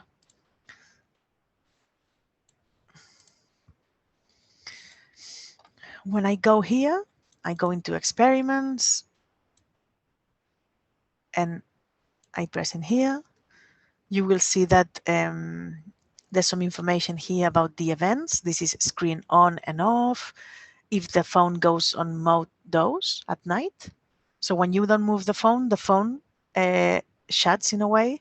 So this helps saving the battery. And then here we have information. We have 4 minutes of GPS at 11. Here you have to bear in mind that if you see this is actually 1 hour ahead. No, it's 1 hour before.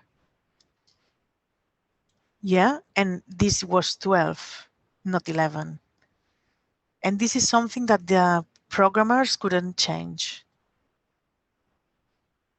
Yeah, it's a bit of a hassle, but I think you'll need to live with it, but be really aware of that.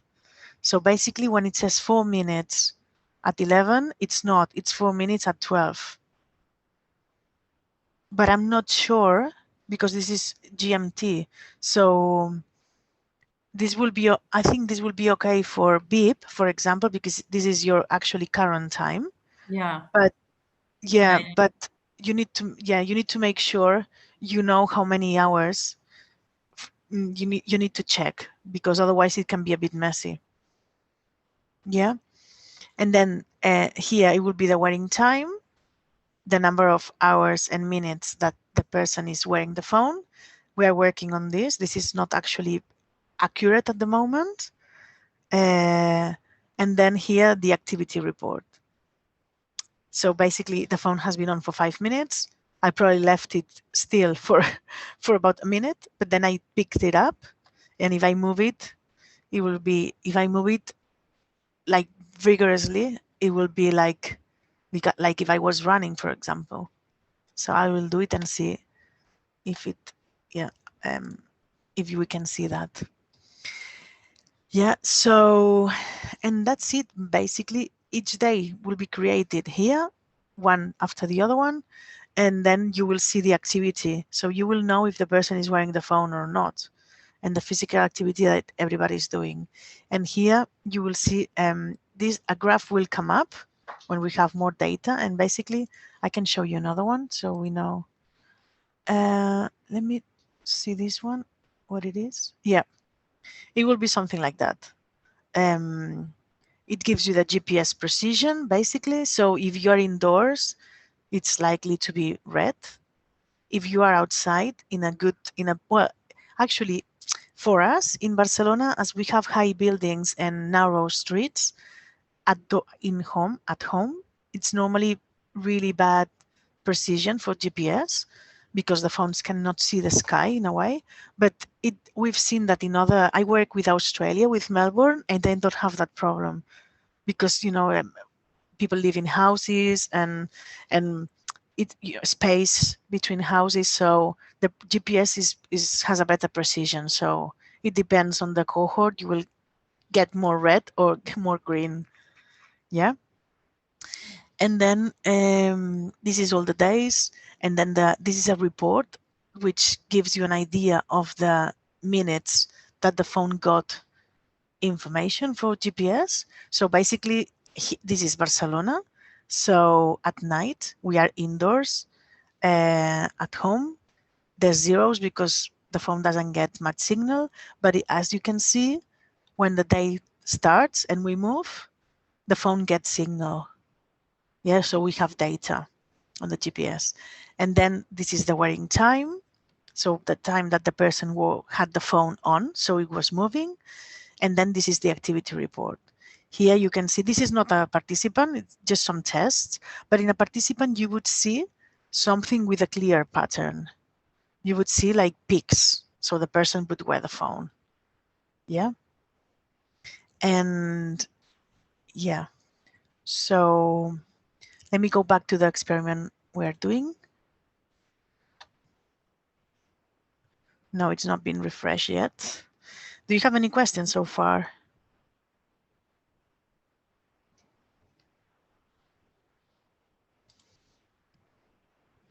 No? Nothing? Sí, jo sí, Glòria. Diga, Sílvia.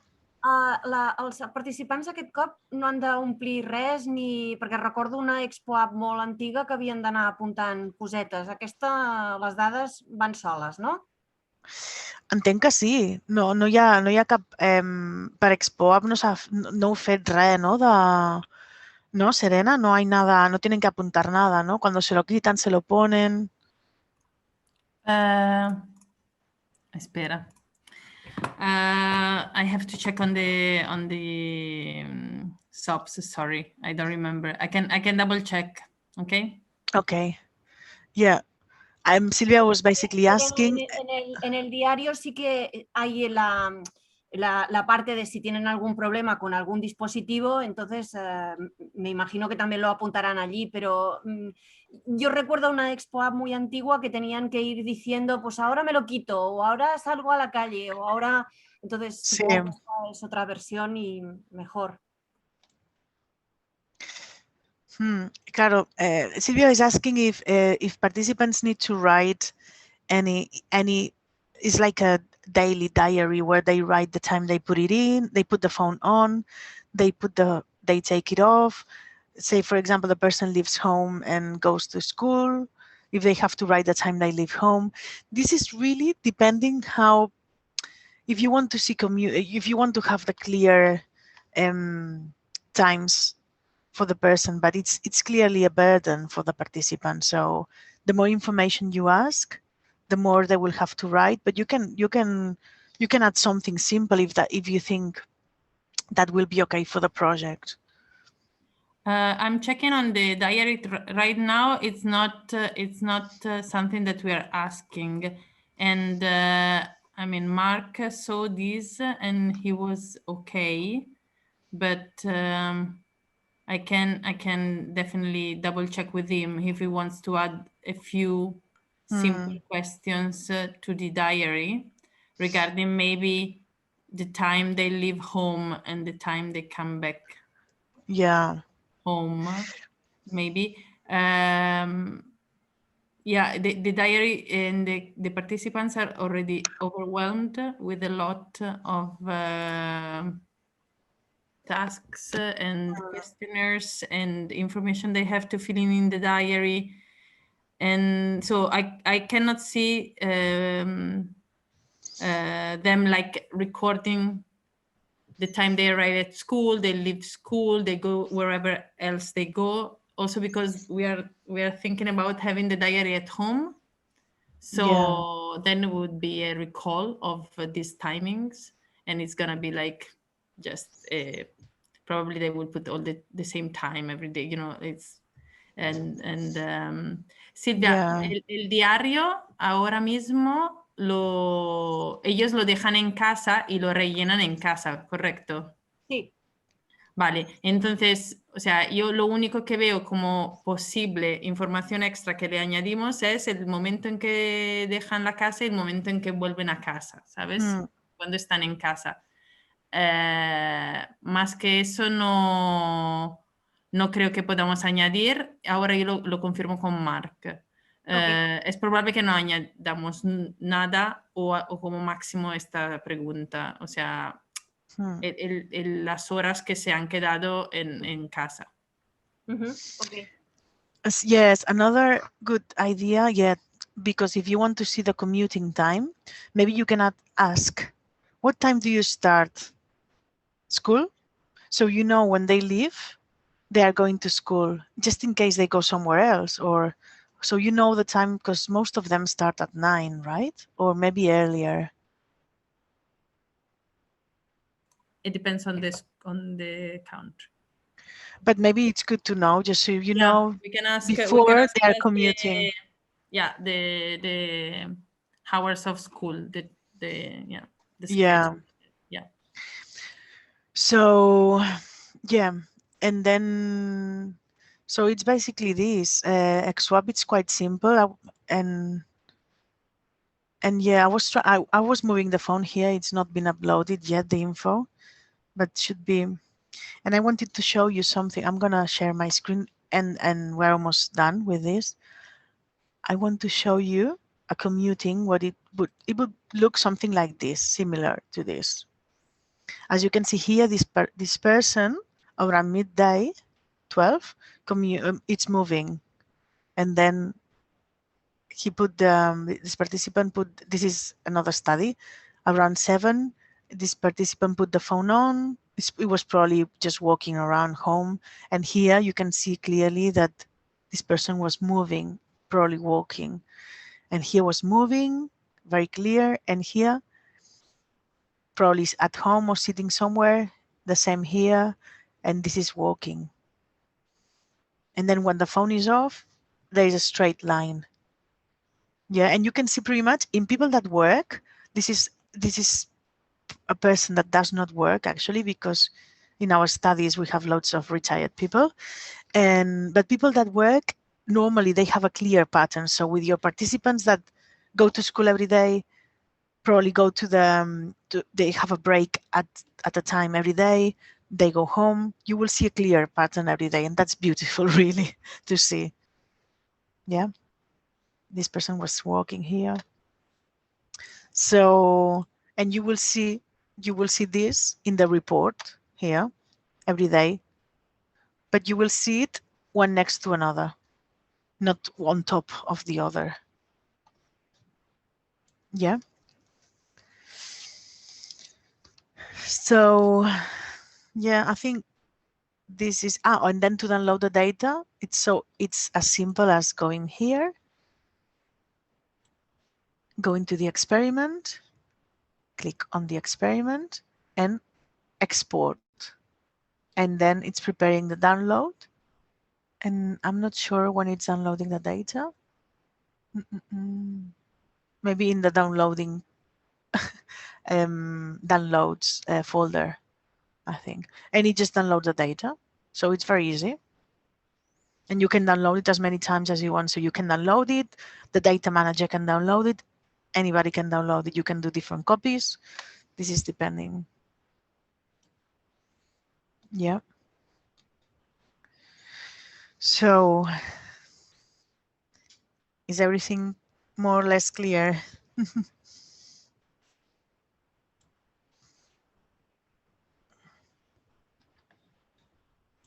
Yeah.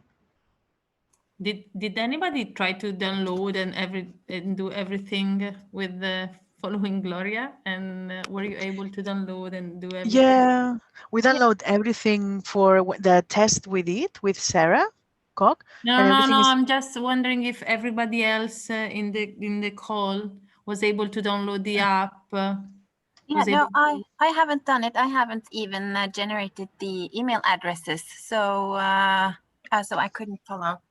So, Okay. but should I do that now or make the No, I was just wondering if Yeah. if anybody was able to do to follow Gloria in this with the app. But yeah, but you can, I mean, this is recorded and you can do it afterward, and we can have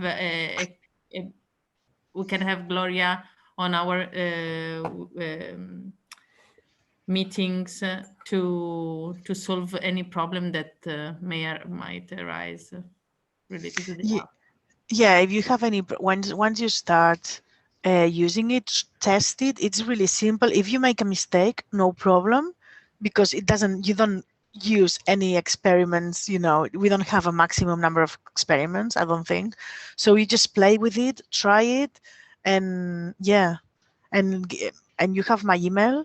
You have, well, yeah, I can write it here. And just give me you can send me a Hangouts as well if you work with Hangouts, or let me know and we can quickly have a video call, and we can share screen and I can tell you, oh, this is wrong, just try to do this or anything. So yeah, but I'm sure you'll be okay, because it's you'll see. Yeah, so try, it's not difficult, you'll see.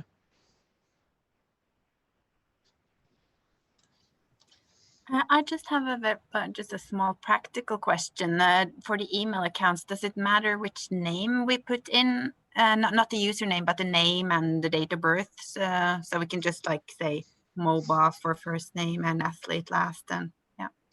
Yeah, it doesn't really matter. Anything. This is anything you want to put in the name. It just, because you know, Gmail accounts, normal regular accounts are supposed to be for people, and so just put anything. It doesn't really matter. I don't think, anyway.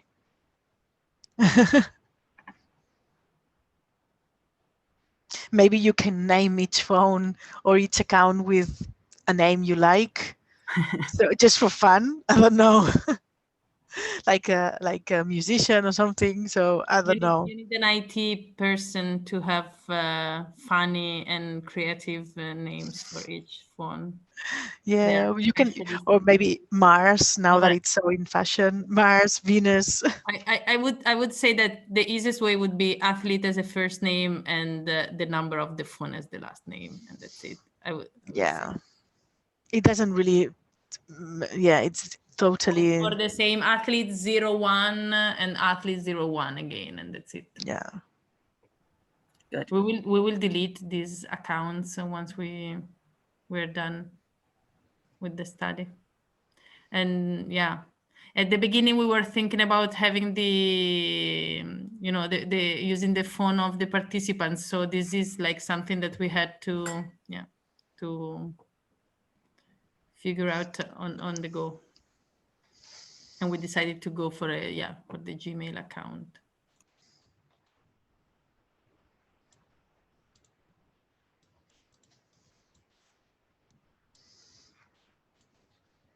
I don't know if anybody see a problem in creating this Gmail's account. I don't think that it's a big issue.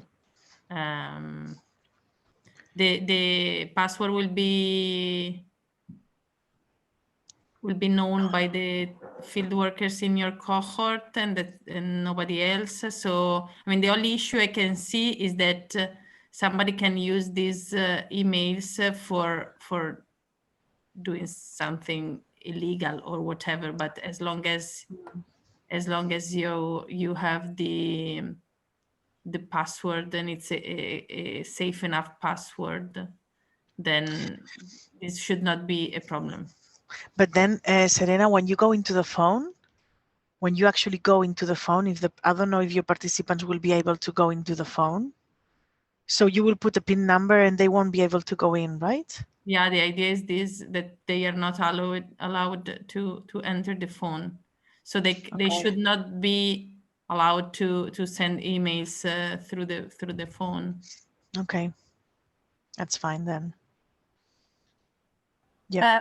But regarding the passwords, each cohort could have have the same password for all phones. No, you can. No. Yeah, well, it's up to you. I mean, it's easier to have the same password, but it's not mandatory. once you set up the phone, then you really don't need You don't need anything once you said that. No. I'm wondering, Gloria, I'm just wondering for being on the safe side, maybe we can try sending the experiment to the phone. Yeah. And then delete remove the account from the phone every time. I'm not sure this is something that you can do. No, I'm just saying this way the phone will be, will be naive every time. It will be without any account connected to the phone. But I'm not sure if this is something that is compatible with their app running in the background. I don't think it should not be. No, there should not be any conflict. Maybe we can try. Obviously, it adds an extra layer of complexity to the procedure. But if this is making the cohorts happier, and even adding a little step, probably this way the phone will go with each participant disconnected from any Gmail account. Would this be better? We can try and see if it's possible first, but in the case it's possible, would this be better for the cohorts? I think it personally. I think it will add a burden because then you need to install Gmail, and then it's. I think you don't have to install it.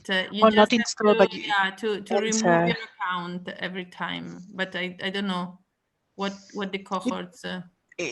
Yeah, I think this depends on the project. If you decide to go for it, or then if a person thinks that it can be, an extra thing to do. Yeah, it just depends. Really, it's good because then you don't have Gmail installed. Well, not installed, an account open, but then it's yeah. Yeah, I don't see any reaction. So it seems that in any case, there's no problem in having this Gmail account going around with the kids, as long as we have a PIN protecting the phone. And the PIN, I mean, we usually use a 4-digit PIN, but I think that you can have even more complicated sequences. Actually, I have 8 digits. So, I mean, you can. What will actually be the danger if they that they use access the Gmail account? Well, that they use this account for example, I'm just making up, but the risk is that you have a Gmail account that is an email, and it can be used for illegal purposes. Okay. But so if just in case if they get into the phone and exactly. Got it. But the ExpoApp can run without the Gmail account logged in. This is what we are wondering if it's possible. Then we were proposing to the cohorts that you remove the account every time that you just remove the account from the phone. The app is running with the experiment for that kid. When you get it back, you download all the data, you re-log in with the Gmail account, you send a new experiment, you log off, and you give me.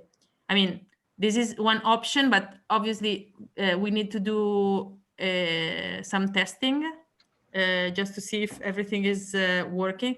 And in any case, as I said, you can have like an 8-digit PIN that is really difficult to how do you say, to hack. Yeah. So. Yeah. Do you have any comments, Christina? I was trying to picture any problems here, but I think I was just wondering, you said that all the data will have to be downloaded then in the end, or is it still transferring data as? Download it to the server. No, transfer straight to the server. But let's say that a kid do not allow you to input your the Wi-Fi of his place or her place, because this should be done in advance, because we're not giving them access to the phone, we said. So they have to bring the Wi-Fi, the Wi-Fi connection, how do you say? Yeah, the password and the Wi-Fi network to the clinic or to the to your facility, and you have to enter it in the phone beforehand. Yeah, otherwise everything will be downloaded when you get the phone back. But when I'm saying downloading, it will be transfer when it's over the Wi-Fi. Okay. Yeah. Yeah, I think, I mean, if we have a 6-digit PIN number, I mean, the possibility of accessing the phone, I think, is very limited. Yeah, no, exactly. Yeah. I'm just saying, I mean, I was just wondering how happy you were with having this email linked to the phone. I think it's okay. I mean, we can ask our data manager security guy, but I think it's okay. Yeah. Okay. Yeah, and the thing is that the phones don't have an internet connection. I mean, why do they want? So if they had, they could do things, play with things, but they don't have anything. So that's probably that it puts them off a bit here. So yeah. And Sylvia was commenting on the chat that if children need, well, I say children, but they're not so young, if they have to wear the phone on the waist all the time. What we've always done with ExpoApp is that they had the phone on the front of the belly, but now with a study I'm in now, they have the phone on the back, on their back. And in the end, the backpack, you mean? On the spy belt. Okay. On the back. So yeah, on their. Yeah. No, the problem with the kids in INMA is that they don't want to wear the spy belt. Oh, okay. Because they. Too, it's not fashionable. Yeah. No. They're old enough to have like all their fashion taste and everything. Yeah. Yeah, I think it's a problem also because when they are sit, it's not really comfortable to wear the actigraph. And Sylvia expects that when they will wear also the smartphone, they will be even worse. So the idea is that because actigraph will be done only for some kids, but the smartphone will be weird for all of them. I don't know if they can, for example, put it in the back in the back. I don't know, because then it's the vertical and horizontal axis that for physical activity I think it doesn't work. But since we are not recording physical activity, I think that we'll get it from the GeneActive mainly. Maybe if it's on, yeah, I know this is a tricky thing. So if it's only for geolocation, I think it's okay. It's mainly for geolocation, but the ExpoApp is not the main physical activity outcome, but still we would like to have the physical activity measured by the woman at school wearing in the back. Sorry, Kamina? I think wearing the phone on the back, because the children going back to school when we're doing this, and sitting on a chair wearing it on the back might be a bit of an issue. If they're wearing it on the back, because when they're sat on a chair, because our children are a bit younger than yours, so they'll be at school in March. So when we go to them, they'll be actually at school. So wearing the phone on the back might be an issue when they're sat on the chair all day. Also cause a discomfort. Yeah, it might be a bit more. It might be a bit of discomfort if they're wearing it on the back. I see what you say.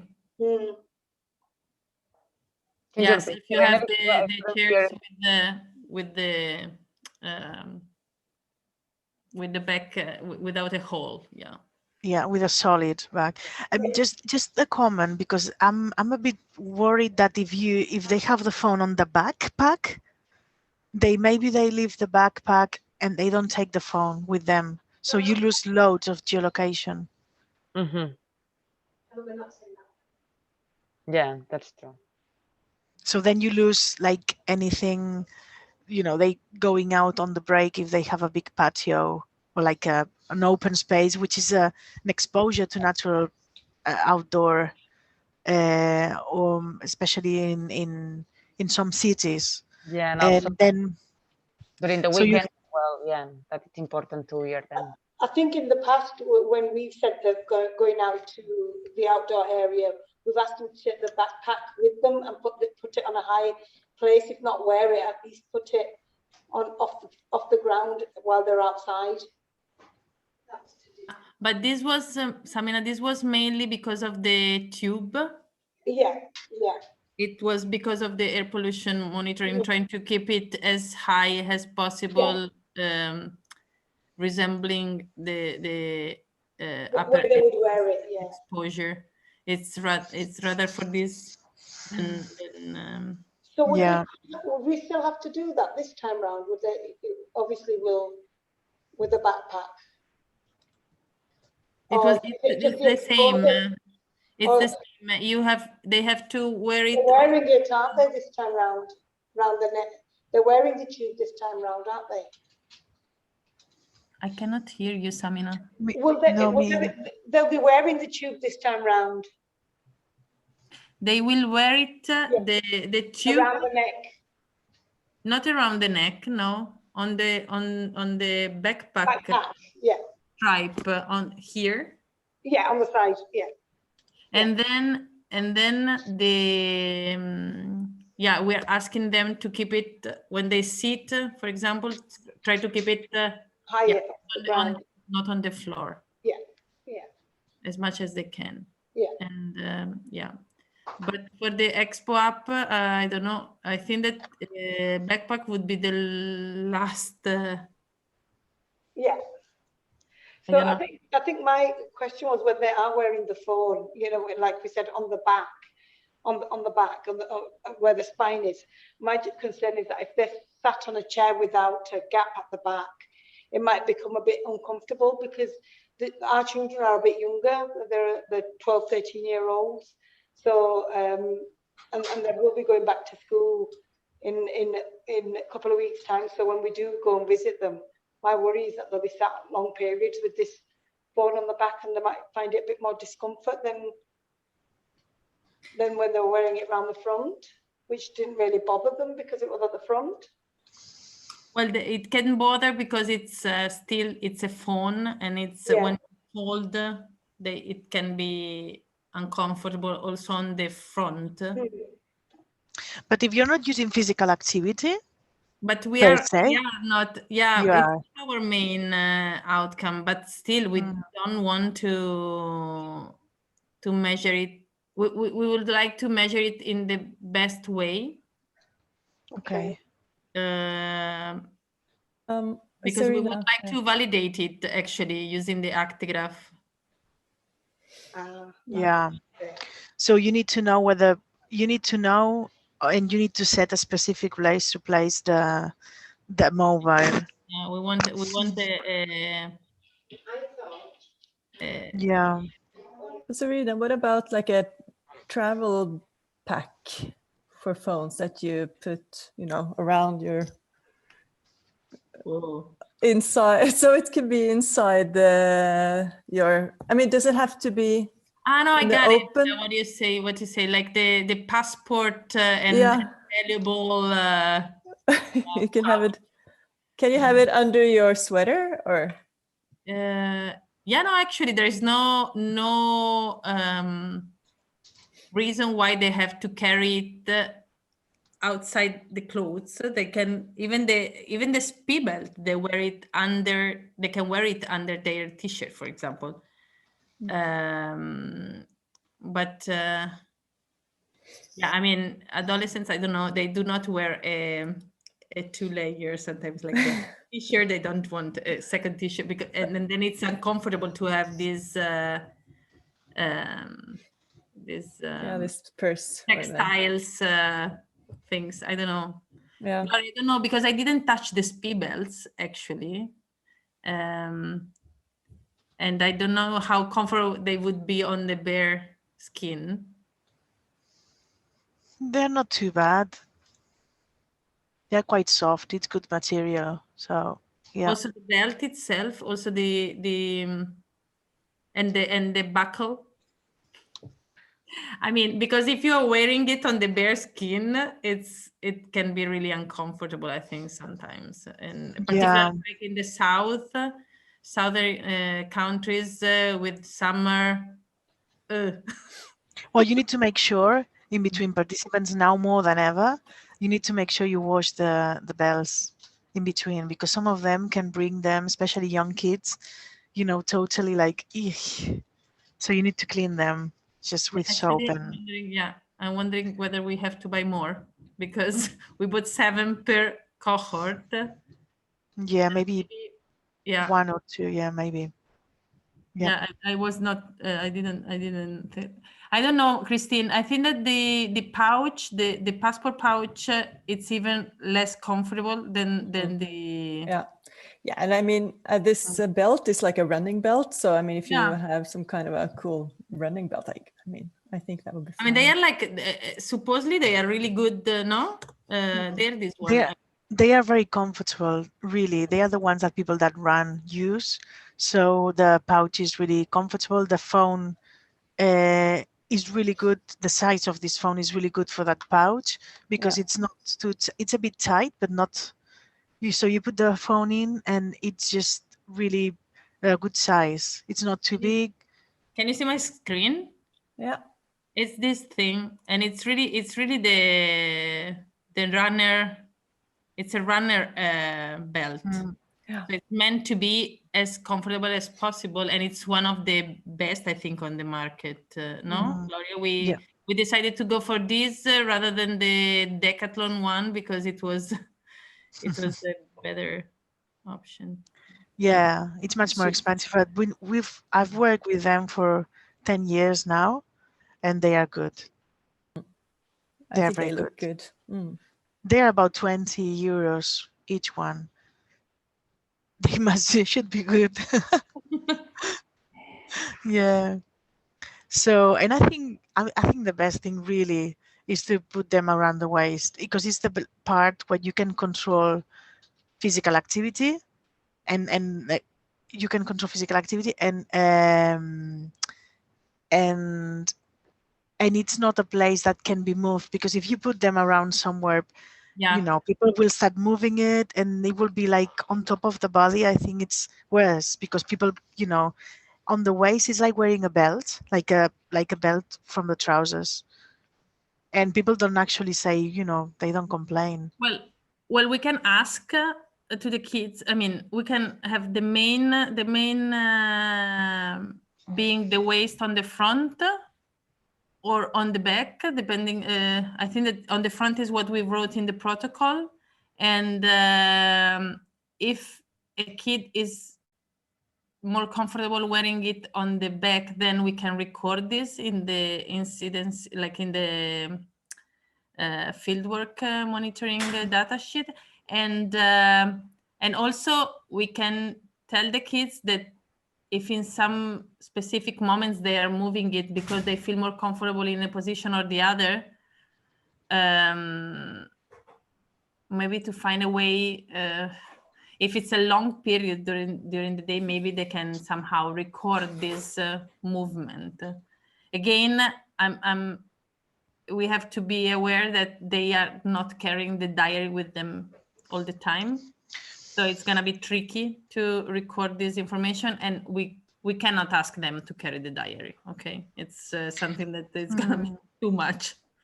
But maybe if they move the phone when they are in class, maybe they don't need to do anything because the physical activity will be really low then. And it will be just in case they move a bit, the phone will detect it anyway. So if it's on the front, and then, you know, I would just maybe it doesn't really matter where they have it, because basically it's the we didn't check any. We didn't do any test on this. I didn't think about comparing back and front.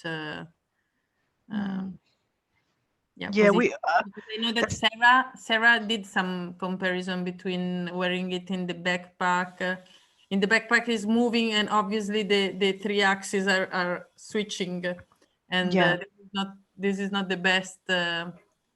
We all agreed that it was not the best place. Option.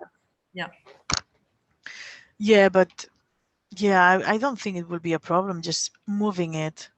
Maybe we need to see the axis. If they, maybe we can try at the same time with one phone on the front and one phone on the back and see what happens at the same time and see if the graphs are the same.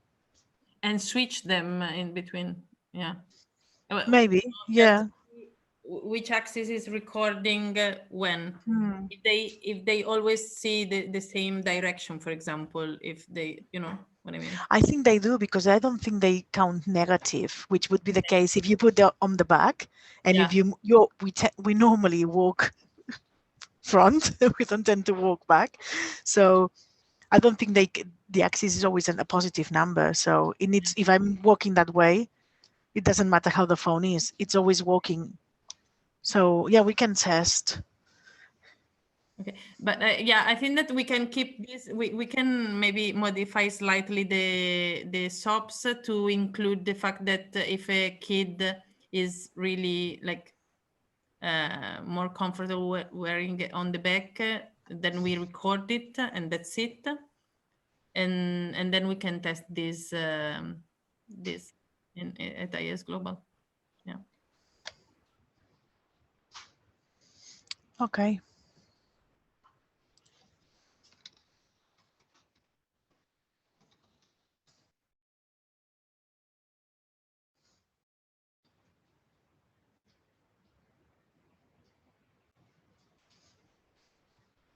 And just make sure they charge the phone every day, every night when they go to bed. This would last around 48 hours, I would say, because ExpoApp 3 puts the phone when you don't move it, so the GPS is the same. It stays like sleeping in a way, but it's better to have the phone charged every night. So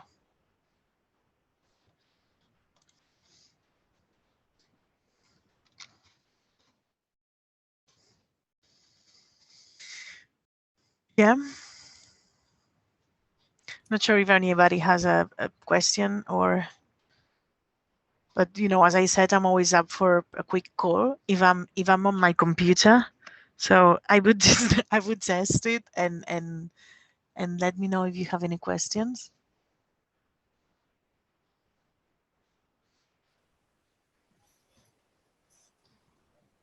Well, if there's no other questions for Gloria, we can stop recording, I think.